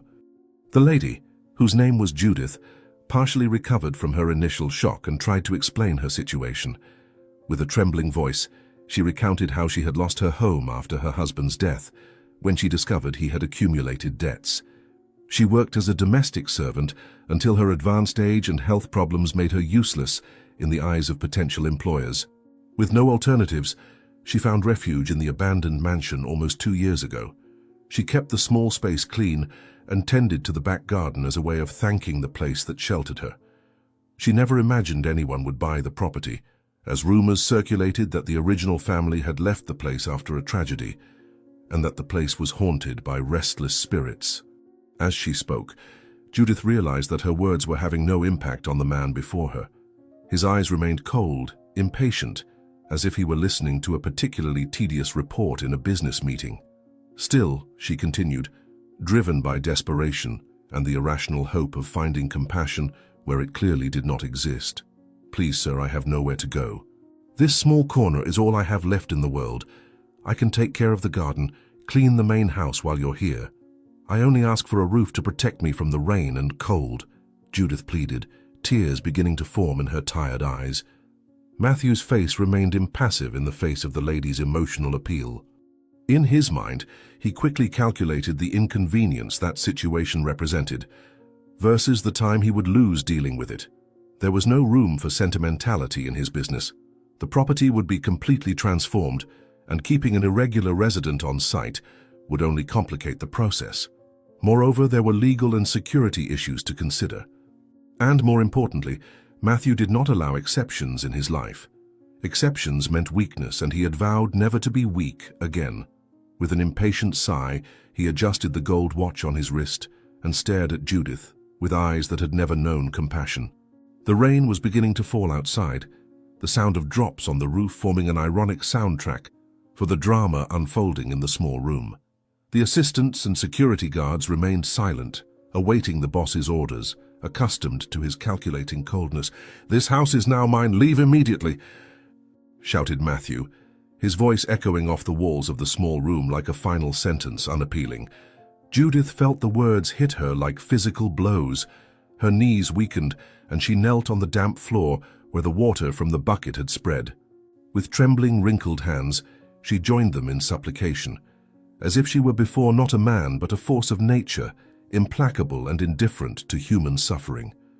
Tears flowed freely down her time-marked face, each line in her skin telling stories of struggles, losses, and a dignity that persisted despite everything. The rain intensified outside, as if the sky were weeping in solidarity with this woman who had known more than her fair share of pain in life. In contrast to Judith's overflowing emotion, Matthew remained completely aloof, impatiently checking his watch, as if he were late for an appointment, much more important than the fate of an elderly lady. For him, this scene was merely an unpleasant setback in his carefully planned day. "Please have mercy. Night is falling. The rain has already started. Let me stay just until tomorrow to find another place. I beg you by the soul of your mother, your father," pleaded Judith, clinging to an increasingly tenuous hope. The mention of parents touched a sensitive nerve in Matthew. His normally controlled face contorted in a momentary expression of pain, quickly replaced by cold fury. He had no memories of parents, only institutional caregivers alternating in shifts, some indifferent, others cruel, none truly loving. Judith's plea, instead of awakening compassion, triggered the defenses he had built over years of solitude and abandonment. With an abrupt gesture, he indicated to the 2 security guards to approach. Without needing words, the men understood the implicit order. They approached Judith and led her toward the exit. The lady tried to protest, but her voice was ignored by the men who were just following orders. One of the assistants, showing a minimum of decency, hurried to collect the woman's small bundle of clothes and her worn purse, placing them in her arms as she was led outside. "I have no mother or father to swear by their souls. I have only my time and my money, and you are wasting both," Matthew responded in an icy voice, turning his back so as not to witness the removal of the intruder. The rain fell mercilessly when the security guards led Judith out of the mansion. The sky darkened rapidly, announcing a cold and wet night. The iron gates, rusted by time and neglect, closed with a mournful creak behind the solitary figure of the lady. Her clothes, quickly soaked by the torrential rain, clung to her thin body, making her appear even more fragile and helpless. Carrying her bundle of belongings against her chest like a useless shield against the elements, Judith looked at the mansion that had been her refuge for so long. Through the dirty windows, she could see silhouettes moving, continuing the inspection as if nothing had happened, as if a life hadn't just been thrown out into the open. The tears mixed with the rain on her face, indistinguishable from one another. She remained there for a few minutes, motionless under the downpour, as if she still couldn't believe what had happened, as if she expected the doors to open again in a gesture of mercy that deep down she knew would not come. "May God have mercy on your soul because your heart is already dead within your chest," murmured Judith, finally turning to face the dark and deserted street. Inside the mansion, Matthew watched through the window as his driver prepared the car for departure. Judith's figure, small and fragile under the merciless rain, was visible in the distance, but he barely registered it. His mind had already moved on, planning the next steps of the enterprise, calculating projected profits, visualizing the day of the inauguration. For him, the episode was closed, the inconvenience eliminated, the property finally free to be transformed according to his vision. One of the assistants approached timidly, mentioning that perhaps they could have offered some assistance to the elderly lady, perhaps a taxi or money for temporary shelter. Matthew stared at him with cold eyes, making the man immediately step back, mumbling apologies. That type of weakness was not tolerated in his team. The business world was ruthless, and he expected his subordinates to be equally tough. After all, he hadn't reached his position by being kind or merciful. Every cent of his fortune had been built on difficult decisions, often unpopular, frequently cruel. Compassion was a luxury he couldn't afford. "Prepare the car. We have a meeting with investors in an hour, and I don't intend to keep them waiting because of a beggar woman who doesn't know when it's time to move on," he ordered dryly to his assistant, who hurried to obey. The rain intensified as Judith walked slowly down the deserted street, her aching legs protesting with each step.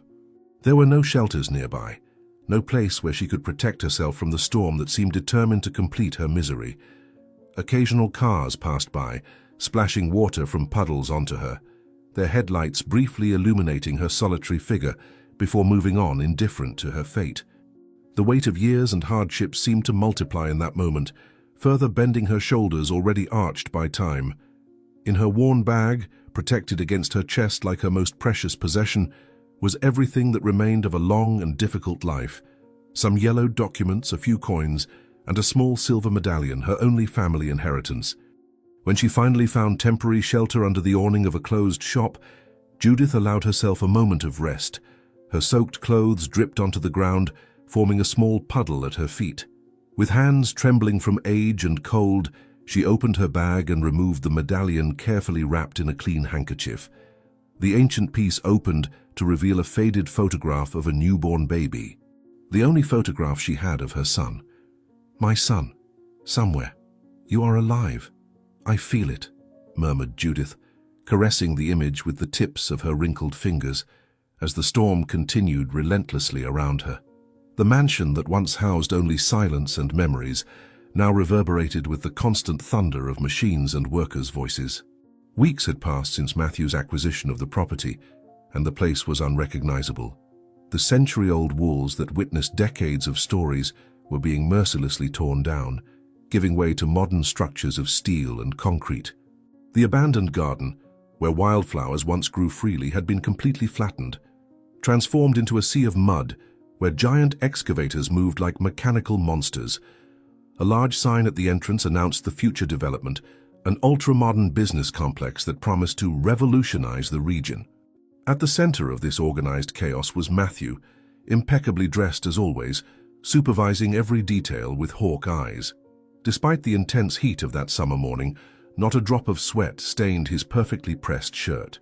His presence caused visible tension among the workers, who intensified their efforts whenever the boss approached. No one dared to disappoint the man known for his ruthlessness. "We're moving more slowly than planned.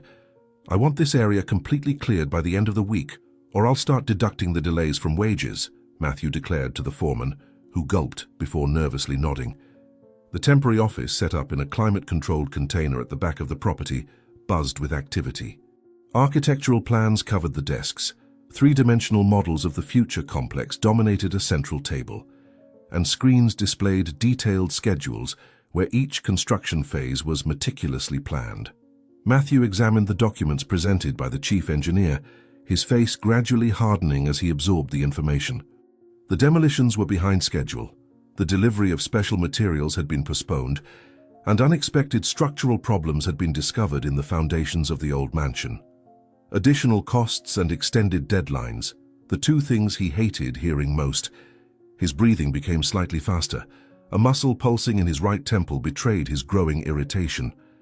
The engineer, a middle-aged man with considerable experience, presented the complications with a firm but cautious voice, aware of Matthew's reputation regarding receiving bad news. The temperature in the container seemed to rise a few degrees as tension increased. Other employees present exchanged nervous glances, anticipating the storm that was coming. "You're telling me we'll need another month just to complete the demolition? Unacceptable. I hired your company precisely for the promise of efficiency and speed. If we continue at this pace, we'll be building until the next century," Matthew vociferated, slamming his fist on the table and making the three-dimensional models shake. The discussion intensified quickly, with the engineer trying to explain the technical complexities involved, while Matthew refused to accept any justification for the delays. The millionaire's face gradually grew redder, contrasting with the paleness of the employees watching the clash. The air conditioner hummed ineffectively against the heat generated by the verbal confrontation that escalated with each passing minute. Matthew gestured emphatically, pointing to the schedules on the screens as evidence of unfulfilled promises. His normally controlled voice now echoed through the container, causing the metal walls to vibrate slightly. It was more than a simple discussion about deadlines. It was a demonstration of power, a reaffirmation of his absolute authority over the project and everyone involved in it. For Matthew, each day of delay represented not only financial losses, but a personal affront to his ability to meticulously control every aspect of his carefully planned life. "I want teams working in 24-hour shifts if necessary, double the number of workers, triple it if needed. Money is not the problem, time is. This project will be completed according to the original schedule, whatever it takes," he demanded, ignoring the concerned expressions his order caused. As the discussion reached its apex, Matthew felt something strange in his body. A sudden wave of heat ran through his chest, followed by a tightness he couldn't explain. He ignored the discomfort, attributing it to the intensity of the discussion and the morning heat. He continued his inflammatory speech about efficiency and commitments, but the words began to come out with greater effort. Sweat finally appeared on his forehead, something unusual for a man who always maintained absolute control, even over his physical reactions. A slight dizziness made the room momentarily spin, but he blinked hard, determined not to show any weakness in front of his subordinates.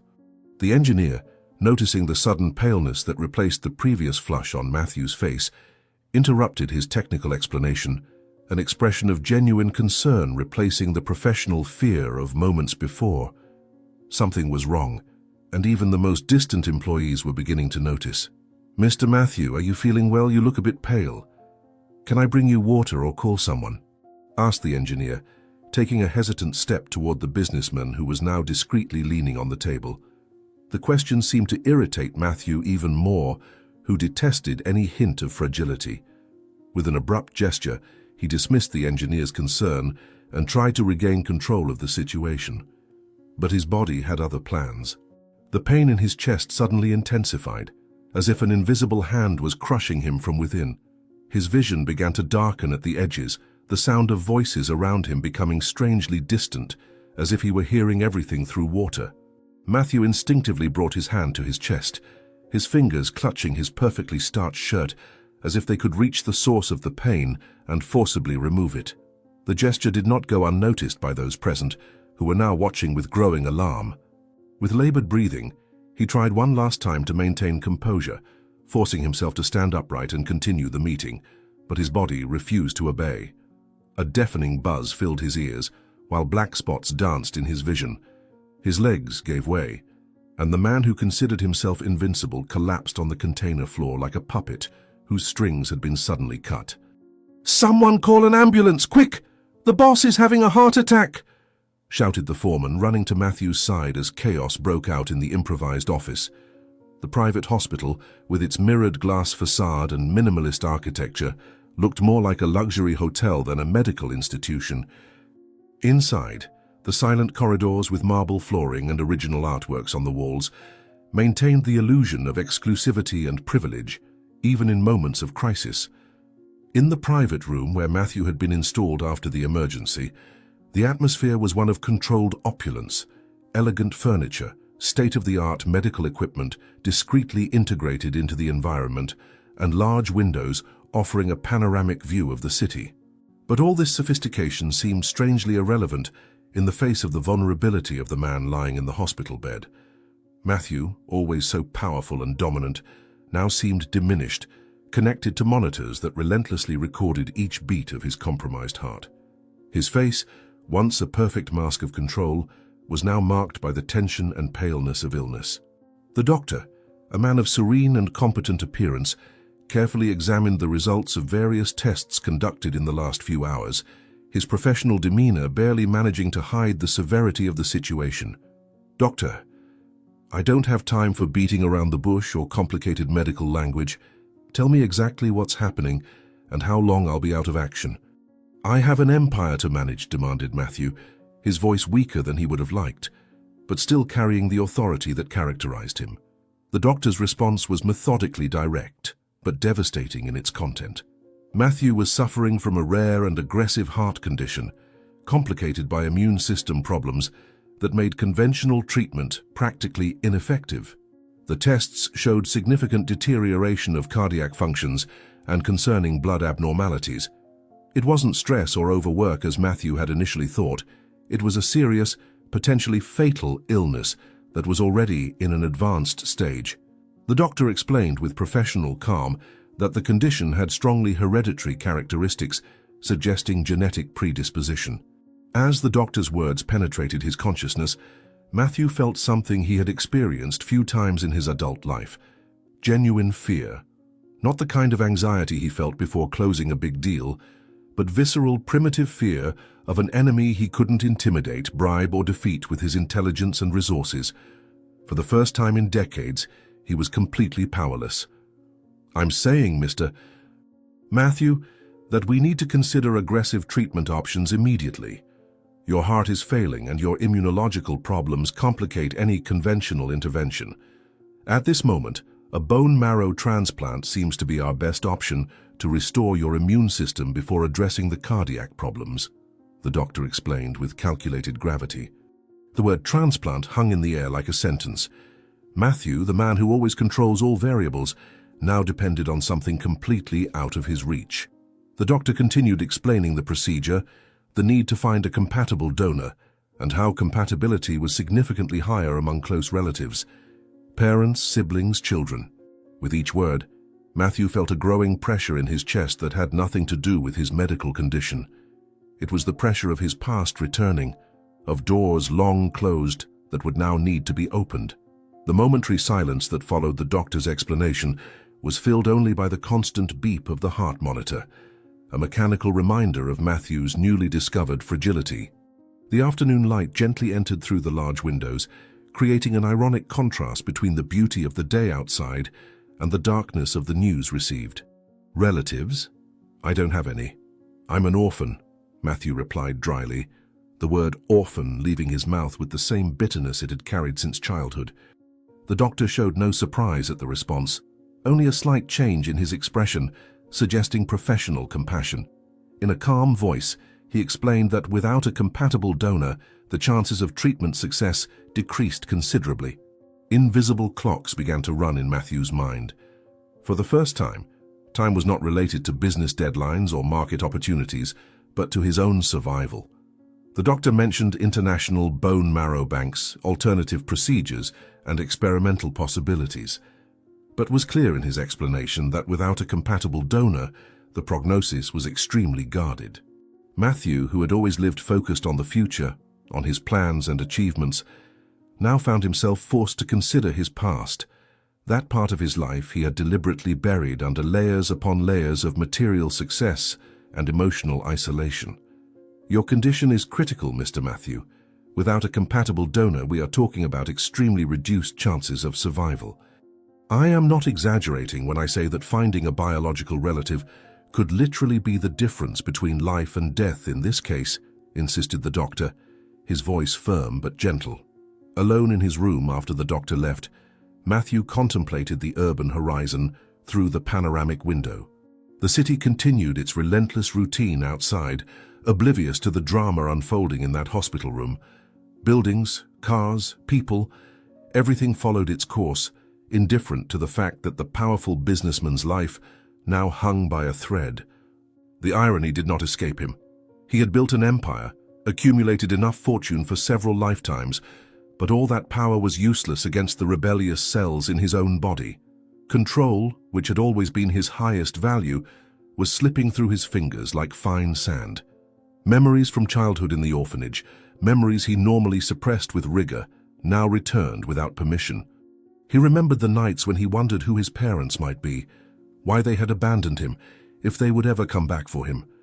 With time, those childish questions transformed into bitterness, and then into a cold determination to never again depend on anyone. And now, by a cruel twist of fate, his survival depended precisely on the people he had sworn to forget. 20 years building my empire, controlling every detail, planning every move, only to now depend on the luck of finding someone of my blood who never cared about me, he muttered to himself, the bitterness in his voice mixing with a fear he could no longer hide. The decision was made quickly, like all important decisions in his life. If he needed to find biological relatives to survive, then he would move heaven and earth to achieve it. He pressed the button beside the bed, calling his personal assistant, who was anxiously waiting in the hallway. When she entered, with a concerned expression and notebook at the ready, Matthew had already recovered part of his commanding posture. Lying in the hospital bed, connected to tubes and monitors, he could still emanate the authority that made people tremble in meeting rooms. In a low but firm voice, he instructed her to immediately convene his complete legal team for an emergency meeting at the hospital. The assistant nodded without questioning, accustomed to fulfilling seemingly impossible orders with impeccable efficiency. Before she could leave the room, Matthew added a final instruction, something in his voice betraying the crucial importance of this specific task. Tell them we need to find any information about my biological parents, any orphanage records, adoption documents, certificates, everything, and I want this with absolute discretion. Nobody outside the team can know I'm looking for my biological family. Nobody, Matthew ordered, the word family sounding strange on his lips after so many years of deliberate absence. In less than 2 hours, the hospital room transformed into an improvised operations center. 5 lawyers from Matthew's legal team occupied every available surface with laptops, documents, and coffee cups. Despite the unusual setting, the meeting proceeded with the same intensity and focus that characterized the meetings at the company's headquarters. At the center of this small legal army, Matthew remained in the hospital bed, but his presence dominated the environment as always. His voice might be weaker, his face paler, but his determination remained unshakable. The lawyers listened attentively while he explained the situation. Not all the medical details, just enough to establish the absolute urgency of the mission. They needed to find any biological relative, no matter how distant, as quickly as possible. Unlimited resources were at their disposal, and bureaucratic or legal obstacles should be overcome at any cost. As he spoke, Matthew observed the expressions of those present, looking for any sign of doubt or hesitation. He would not tolerate failures in this specific mission. His life literally depended on their success. Find any relative of mine, anyone, no matter what it costs or what you need to do. It's a matter of life and death. And remember, absolute discretion. If this leaks to the press, the consequences will be severe, declared Matthew, his tone leaving no doubt that the threat was real, even coming from a man connected to cardiac monitors. The legal team dispersed quickly after the meeting, each member with specific tasks and tight deadlines. As nurses entered to check his vital signs, Matthew closed his eyes, feeling a deep fatigue that went beyond the physical. Throughout his adult life, he had deliberately avoided any investigation into his origins. The orphanage was a closed chapter, his identity completely built around his achievements, not his past.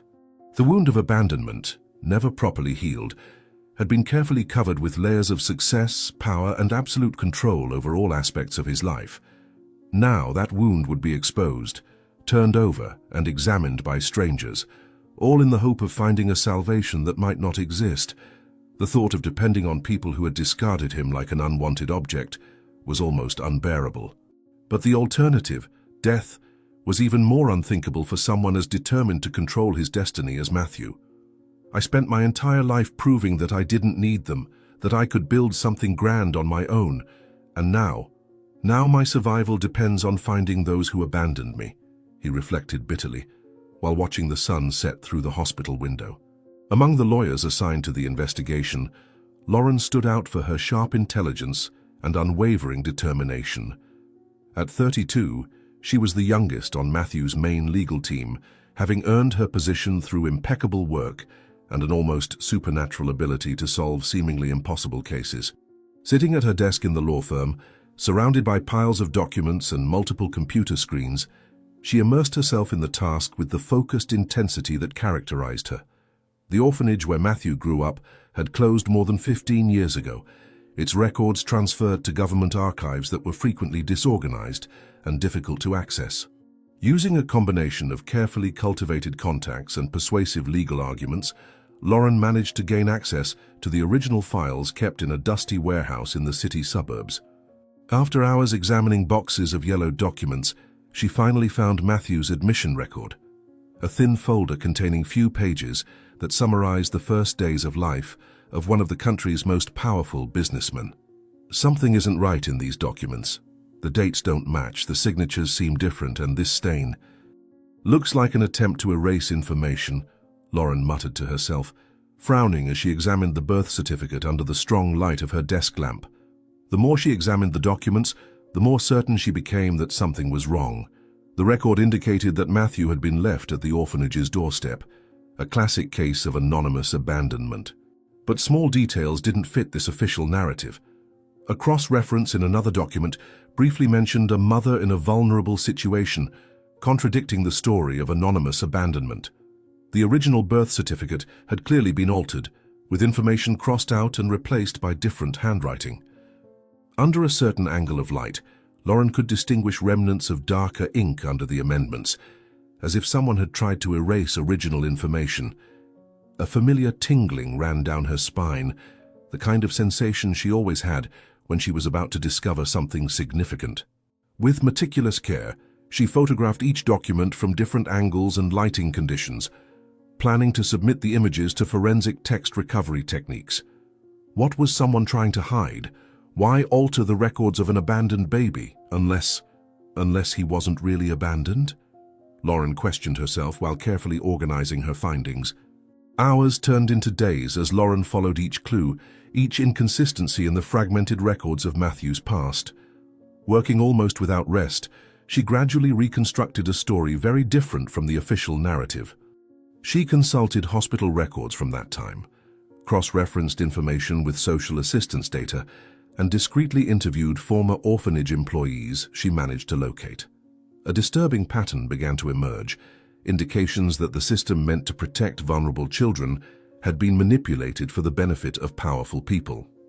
In a particularly revealing folder, she found correspondence suggesting a scheme of irregular adoptions involving corrupt social service officials and influential families wishing to circumvent legal procedures. The name of the orphanage where Matthew grew up appeared repeatedly in these correspondences, always in vague but suggestive contexts. This explains why the records were altered. It wasn't abandonment. It was something much worse, Lauren concluded, feeling the weight of the discovery as she gathered the evidence to present to Matthew. In the hospital, Matthew's condition gradually deteriorated. New medications were tested, specialists consulted, experimental treatments considered, but the cruel reality remained unchanged. Without a compatible donor, his chances diminished with each passing day. The doctors maintained professionally neutral expressions, but their eyes revealed growing concern. The monitors beside the bed ruthlessly recorded each fluctuation in vital signs, each small deterioration in bodily functions previously taken for granted. For someone accustomed to controlling every aspect of his existence, this powerlessness was a psychological torture, almost as painful as the physical symptoms of the disease. Matthew alternated between periods of intense anger and contemplative quietness, a disconcerting emotional experience for someone who had always kept his emotions under rigorous control. In his darkest moments, he wondered if this wasn't some kind of cosmic justice. The man who had ruthlessly expelled an elderly lady into the rain now depended on the compassion of strangers for his own survival. "Doctor, let's be realistic. How long do I have if we don't find a compatible donor? I want exact numbers, not false hopes," Matthew demanded during the doctor's morning visit, his voice carrying a forced calmness that barely disguised his growing desperation. It was in this context of physical deterioration and psychological torment that Lauren finally arrived at the hospital with her findings. Even tired after days of intense investigation, she maintained the impeccable professional posture that was her trademark. In her hands, a folder containing carefully organized documents and detailed analyses of the inconsistencies found. Her normally serene face displayed a subtle tension that revealed the importance of what she had discovered. Upon entering the hospital room, she was greeted by Matthew's penetrating gaze, physically weaker, but with the same intimidating intensity as always. For a moment she hesitated, aware that the information she brought could shake the foundations of a man already facing his own mortality. But there was no time for delicacy. Each passing day diminished the chances of finding a donor in time. "Mr. Matthew, I found something in the orphanage records that changes everything we thought we knew about your origins.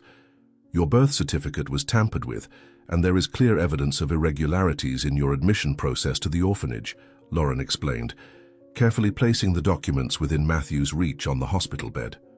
Matthew examined the documents with feverish attention, his expression progressively hardening as he absorbed the implications of Lauren's discoveries. The original birth certificate, partially recovered through forensic techniques, revealed a partially legible maternal name, Clara Me, followed by a smudge where the surname had been deliberately erased. The date corresponded exactly with Matthew's age, confirming the document's authenticity. More disturbing was the evidence of a systematic scheme to separate children from mothers in vulnerable situations, young women, poor, often domestic workers, or informal laborers without resources to fight against the system. It hadn't been voluntary abandonment, as he had always believed, but something much more sinister. The truth hit Matthew with an almost palpable physical force. Not only had he been separated from his biological mother without her consent, but he had lived for decades believing a lie about his own abandonment. "So I wasn't abandoned. I was stolen," he finally said, his voice a hoarse whisper that contained decades of misdirected anger and a new, even deeper pain. As Matthew processed the shocking revelation about his origins, alarms began to sound on the medical monitors beside his bed. His blood pressure rose dangerously, and his heart rhythm became irregular. Nurses rushed into the room, followed by the physician in charge. Lauren was quickly moved aside as the medical team worked to stabilize the patient. Drugs were administered, medical orders exchanged in urgent but controlled voices, additional equipment hastily brought in. For several tense minutes, the battle to stabilize Matthew completely absorbed everyone's attention in the room. When finally the alarm silenced and vital signs returned to more acceptable levels, the doctor directed a meaningful look at Lauren, who was anxiously waiting in the corridor. The message was clear. Matthew's condition was rapidly worsening, and any additional emotional shock could be catastrophic. "His condition is deteriorating more rapidly than we anticipated. We need to find a compatible donor immediately, or we'll have to consider even more drastic measures with significantly reduced chances of success," the doctor informed gravely while adjusting Matthew's intravenous medication. The sun had barely risen when Lauren left her apartment, document folder in one hand and strong coffee in the other. The city streets were still relatively empty, inhabited only by early workers and a few night stragglers stumbling home. 3 days had passed since she discovered the first clues about Matthew's true origin, and each passing hour was a potential death sentence for the businessman, whose condition visibly deteriorated with each visit. Her high heels echoed on the pavement as she hurriedly walked to the office, mentally planning her strategy for the day.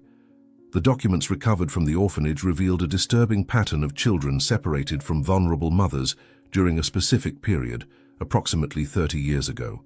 With a list of possible candidates in hand, Lauren had organized a small but efficient team to track them down. The partial name found on the birth certificate, Clara Mee, was her most promising clue and also the most frustrating due to its incompleteness. The last 48 hours had been dedicated to interviewing former orphanage employees, checking hospital records from that time, and cross-referencing data with social services, all without concrete success. How is it possible that people simply disappear like this? This woman existed, gave birth, had her child stolen. And now it's as if she never existed, Lauren muttered to herself, clutching the folder against her chest as if she could extract answers from the documents by sheer force of will. After hours poring over documents and databases, Lauren decided she needed fresh air to clear her mind. The office walls seemed to close in on her, and the growing pressure to find results quickly made it difficult to maintain focus. She chose to walk to the city's central registry office, where she hoped to verify older birth records that weren't digitized. Spring was timidly settling in the city, with some flowering trees dotting the grey streets with explosions of color. Lauren barely noticed the beauty around her, her mind completely absorbed by the case. During her walk, she passed several homeless people without really seeing them, peripheral figures in the urban landscape that she normally registered only as obstacles to be navigated around in her path. The irony of searching for a person potentially in a similar situation without noticing those right in front of her didn't occur to her. With determined steps, she entered the imposing registry building, mentally preparing the legal argument she would use to access the restricted files. Who could imagine that one of the richest men in the country would desperately need to find a mother who probably lives in conditions of extreme poverty?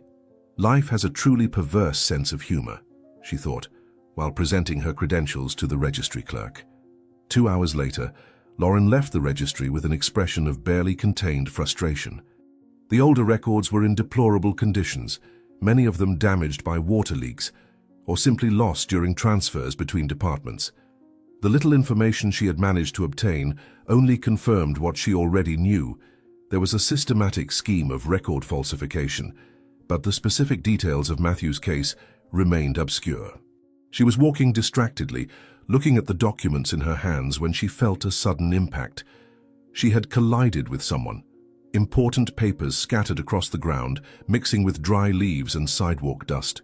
Irritated with her own inattention, Lauren quickly bent down to recover the documents, murmuring automatic apologies without really looking at the person she had bumped into. When she finally looked up, she saw an elderly lady awkwardly kneeling, trying to help collect the papers with trembling hands. There was something vaguely familiar about her face, but Lauren couldn't pinpoint what. "Forgive me, Mum. I was distracted with my thoughts and didn't pay attention to where I was going." "The fault was entirely mine," said Lauren, extending her hand to help the woman get up, noticing with a pang in her heart how light and fragile she seemed. It was at that moment, with the woman finally standing and facing her in broad daylight, that Lauren noticed something extraordinary: a small brown mark approximately the size of a pea on the right side of the lady's chin. The same birthmark that Matthew had, in the exact same location. Lauren felt her heart race, adrenaline rushing through her veins with the possibility of discovery. During the days when Matthew had been unconscious in the hospital, she had noticed that characteristic mark, a physical detail that he normally covered with makeup in his public appearances, considering it an unacceptable imperfection in his meticulously constructed image. The coincidence seemed too great to ignore. Looking more carefully, Lauren noticed other subtle details: the shape of the nose, the specific curve of the eyebrows, certain mannerisms that evoked an unsettling resemblance to her client. The woman, evidently uncomfortable under the intense scrutiny, moved as if to continue on her way, but Lauren gently touched her arm. "Ma'am, I know this will seem strange, but I would like to talk with you for a bit. Can I buy you a coffee or lunch in exchange for a few minutes of your time?" Lauren offered, trying to keep her voice casual while struggling to control her growing excitement. The woman hesitated, distrust evident in her tired eyes, but the mention of food seemed to persuade her. Lauren then noticed how thin the lady was, her clothes worn and clean. but clearly inadequate for the mild temperature of that spring morning. With a gentle gesture, she led her to a small cafe on the corner, a simple but welcoming place where they could talk without the interruptions of the busy street. As they walked side by side, Lauren noticed how the woman moved with surprising dignity, despite her clearly precarious situation. In the cozy interior of the cafe, they chose a table away from the windows, where they could speak with relative privacy. The lady looked around with a mixture of caution and contained pleasure, as if moments of comfort like this were rare luxuries in her life. Lauren ordered coffee and a generous selection of breads and cakes, noticing how the woman's eyes involuntarily lingered on the food display. "My name is Lauren. I work as a lawyer. And you? What's your name?" she asked gently, while observing the woman carefully evaluate how much food she could accept, without appearing greedy or desperate. "Judith." "My name is Judith," the lady responded with a soft but clear voice, a perceptible dignity in her tone despite the adverse circumstances she clearly faced. As the conversation progressed and Judith gradually relaxed, Lauren began to realize that she was facing the same woman that Matthew had expelled from the mansion weeks ago. The coincidence seemed impossible, almost absurd in its narrative perfection, and yet there she was, cautiously drinking coffee in small sips, as if wanting to make the hot beverage last as long as possible. With interviewing skills refined by years of legal practice, Lauren carefully conducted the conversation, establishing trust before addressing more delicate issues. They talked about the weather, about the city, about small trivialities that seemed to comfort Judith. The lawyer observed how the lady, despite her simple clothes and evident poverty, maintained an articulate language and educated manners that suggested a previous life very different from her current reality. Eventually, when she judged that she had established sufficient rapport, Lauren directed the conversation to Judith's past, gently questioning about her family. "You mentioned you come from the countryside. Do you have family around here? Children, perhaps?" Lauren asked with studied delicacy, trying not to appear too interested in the answer. The change was instantaneous and dramatic. Judith's face, which had slightly brightened during the meal, darkened again. Her eyes fixed on the now almost empty coffee cup, filled with tears that she visibly tried to contain. For a few moments, silence hung between them, heavy with unexpressed emotions. When she finally spoke, her voice was laden with a pain so deep and old that Lauren felt a knot forming in her own throat. Judith told how she had worked as a domestic employee for a wealthy family when she was young, how she had become pregnant, and to her surprise and joy, the child's father, a construction worker she had met on her days off, had proposed marriage. She remembered the humble but hopeful plans they made together. Then complications in the pregnancy forced her to be hospitalized. Her fiancé died in a work accident weeks before the birth, leaving her completely alone. After giving birth, they told her the baby had been stillborn, but they never allowed her to see the body. Something in her maternal heart refused to believe this. "I know it sounds crazy, but I never believed my son died. I dream about him frequently. I see his face. I feel his presence." A mother would know, wouldn't she?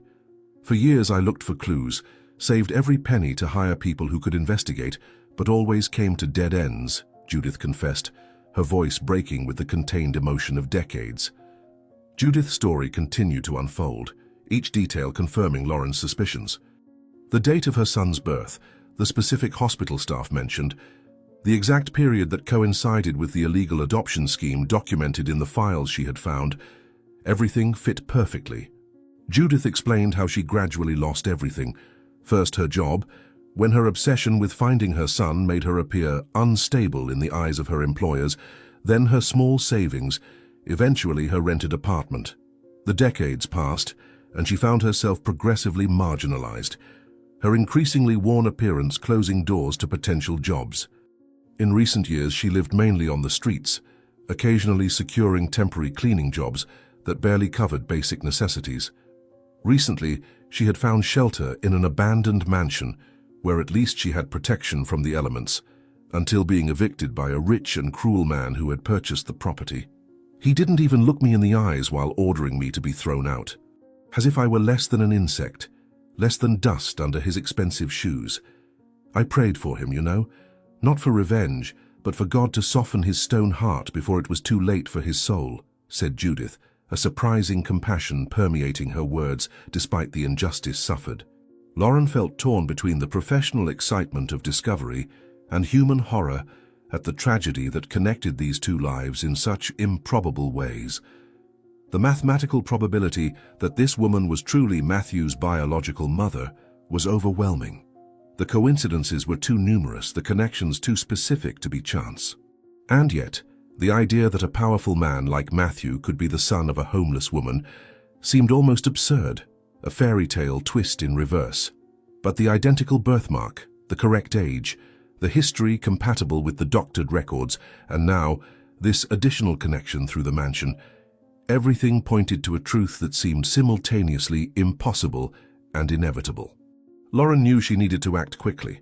Matthew's condition was worsening by the hour, and if Judith truly was his biological mother, she could be his only chance for survival. "Judith, I'm working on a very important case involving a man who is gravely ill. He urgently needs a bone marrow transplant, and I believe you might be compatible with him. Would you accompany me to undergo some tests? It would be a great help, and I can guarantee you'll be well compensated for your time," explained Lauren, carefully choosing her words to not reveal the true nature of the connection. Sensing Judith's reluctance, Lauren explained the testing process in detail and offered clean clothes, a meal and shelter, regardless of her final decision. The lady's resistance only yielded when the lawyer mentioned that the patient was between life and death. "If I can help someone in need, I have no right to refuse. Perhaps God is giving purpose to my suffering," responded Judith with serene dignity. In the luxurious laboratory, Judith showed visible discomfort, trying to make herself invisible in an environment where she clearly didn't belong. Despite curious looks from staff, Lauren gently guided her through the process, assuring her that she had every right to be there. During the wait for results, Judith spoke nostalgically about her youth. Lauren imagined how Matthew's life would have been if he had grown up under this woman's care, instead of the cold environment of the orphanage. "Sometimes I think that if my son is alive, perhaps it's better that he doesn't know me. What kind of mother can I be now? What do I have to offer besides shame and poverty?" confessed Judith, looking out the window. While Judith used the bathroom, Lauren received confirmation from the doctor. Preliminary tests indicated high compatibility, consistent with first-degree kinship. Upon returning to the room, she found Judith holding a photograph of Matthew that had been left exposed among the documents. "It's him, the man who evicted me from the mansion. Why do you have his picture here? Is it for him that I'm taking these tests?" asked Judith, her voice low but firm, eyes fixed on the image. Lauren felt the floor disappear beneath her feet. She had made a critical mistake by leaving sensitive documents exposed. Lying would be morally reprehensible, but revealing the whole truth now could cause Judith to refuse help, condemning Matthew to death. Judith's expression transformed from initial shock to something more complex. A mixture of hurt, confusion, and surprisingly concern. The test results were beginning to be processed, Matthew's fate being determined in real time, while this unexpected confrontation unfolded. "Judith, there is much more to this story than I can explain right now. Yes, the tests are for him. And yes, he treated you terribly. But there are reasons to believe there is a connection between you two that neither of you knows about," pleaded Lauren, carefully choosing her words. "Tell me everything. Now. I need to know exactly what's happening before I decide whether to stay here or walk out that door," demanded Judith, a surprising strength emerging in her voice. The first rays of sunlight filtered through the hospital windows when Judith arrived for the procedure. After a whole night of reflection in a small hotel room that Lauren had arranged, she had made her decision. The revelation that Matthew was her biological son had triggered a whirlwind of contradictory emotions.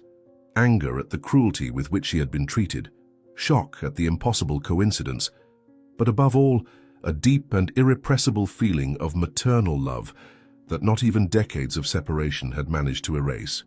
Lauren waited anxiously in the hallway, her normally controlled face now revealing the fatigue from hours of argumentation and explanation the night before. When she saw Judith walking toward her, dressed in the simple but clean clothes that had been provided to her, the lawyer held her breath, unable to read the serene expression on the lady's face. "I've come for the procedure. No matter what he did, a mother never abandons her child even when he abandons her," Judith declared in a calm voice, an impressive dignity emanating from her fragile figure. The procedure was performed in a special room, with Judith and Matthew on adjacent beds. The businessman, unconscious and connected to various monitors and equipment, seemed surprisingly vulnerable, so different from the ruthless man who had ordered Judith's expulsion weeks before. The medical team worked with silent efficiency, moving among the sophisticated equipment with the precision of a well-rehearsed dance. Judith observed everything with attentive eyes, occasionally directing her gaze to the son that fate had returned to her in the most improbable circumstances. To her surprise, she didn't feel the resentment she expected, only a deep sadness for the lost years and a serene determination not to lose even one more minute of the time they had left together. The doctor explained each step of the process, but Judith merely nodded politely, her thoughts directed to the silent prayers she sent to heaven for her son's recovery. "May God guide your hands, doctor, and may he allow my son to live not just for me, but so that he has the chance to become the better person I know he can be," murmured Judith, more to herself than to the doctor who was preparing the equipment. In the middle of the procedure, something unexpected happened. Matthew, who should have remained sedated throughout the process, began to show signs of consciousness. His eyes fluttered and slowly opened, disoriented and confused. The first thing he saw was Judith on the bed next to his, connected to the equipment that was transferring her marrow to his body. For a moment, confusion dominated his features, followed by a flash of recognition that quickly transformed into shock. He tried to speak, but his voice came out weak, almost inaudible. Judith, realizing he had awakened, turned her face toward him, their eyes meeting directly for the first time, not as strangers, but as mother and son, separated by destiny and reunited by the same relentless force. What is she doing here? Why is she helping someone who treated her so badly? Matthew asked in a hoarse voice, addressing Lauren, who was monitoring the procedure closely. Lauren's response was direct, without circumlocutions or softening, aware that only the raw truth could penetrate the layers of protection that Matthew had built around his heart over the years. "She is your biological mother, Matthew. She's the one saving your life now." The impact of the words was visible on the businessman's face. His weakened body seemed to sink even deeper into the hospital bed, as if the weight of that truth was physical and not just emotional. His eyes, normally cold and calculating, now widened in absolute shock, moving frantically between Lauren's face and Judith's, seeking denial, seeking some sign that this was just a medication-induced hallucination. But what he found in Judith's serene gaze was something he couldn't fully comprehend. There was no hatred, no desire for revenge, only deep compassion and unconditional love that defied all logic. The irony of the situation hit him with overwhelming force. The woman he had mercilessly expelled into the rain was now literally donating part of herself to save him. How is this possible? "All this time," murmured Matthew, involuntary tears forming in his eyes before sedation claimed him again into unconsciousness. In the weeks that followed, as Matthew gradually recovered in the hospital, Judith was constantly present. Initially uncomfortable with the situation, the businessman gradually lowered his defenses as Lauren and the doctors confirmed the extraordinary story. Recovered documents, testimonies from former hospital and orphanage employees, and finally the conclusive results of the DNA test confirmed beyond any doubt. Judith was his biological mother. During long conversations, she told her complete story, how as a young domestic worker, she had become pregnant and planned to raise her child with her fiancé, who died tragically before the birth. How after complications during childbirth, she was told that her baby had been stillborn, when in reality he had been given to a wealthy family through an illegal adoption scheme. How she had spent decades searching for clues, gradually losing everything in the process, until finally ending up on the streets. "I never believed you had died. Something inside me, that connection only a mother can feel, told me you were alive somewhere. But I never imagined I would find you like this," explained Judith, sitting beside the hospital bed, her eyes shining with decades of contained tears. The transformation in Matthew was gradual but profound. The man who had built his entire identity on the belief that he had been abandoned, that he was alone in a hostile world where only the strongest survive, now confronted himself with a radically different truth. He hadn't been rejected, but stolen. He hadn't been discarded, but searched for tirelessly for decades. All the emotional armor he had built throughout his life, all the calculated coldness that defined him, now revealed itself to be founded on a lie. As his body strengthened with his mother's healthy marrow, something in his heart also began to heal, an old and deep wound that finally received the necessary treatment. I built an empire trying to prove my worth to people I didn't even know. I lived an entire life running from abandonment that never happened, reflected Matthew, on a particularly emotional afternoon, while watching the sunset through the hospital window.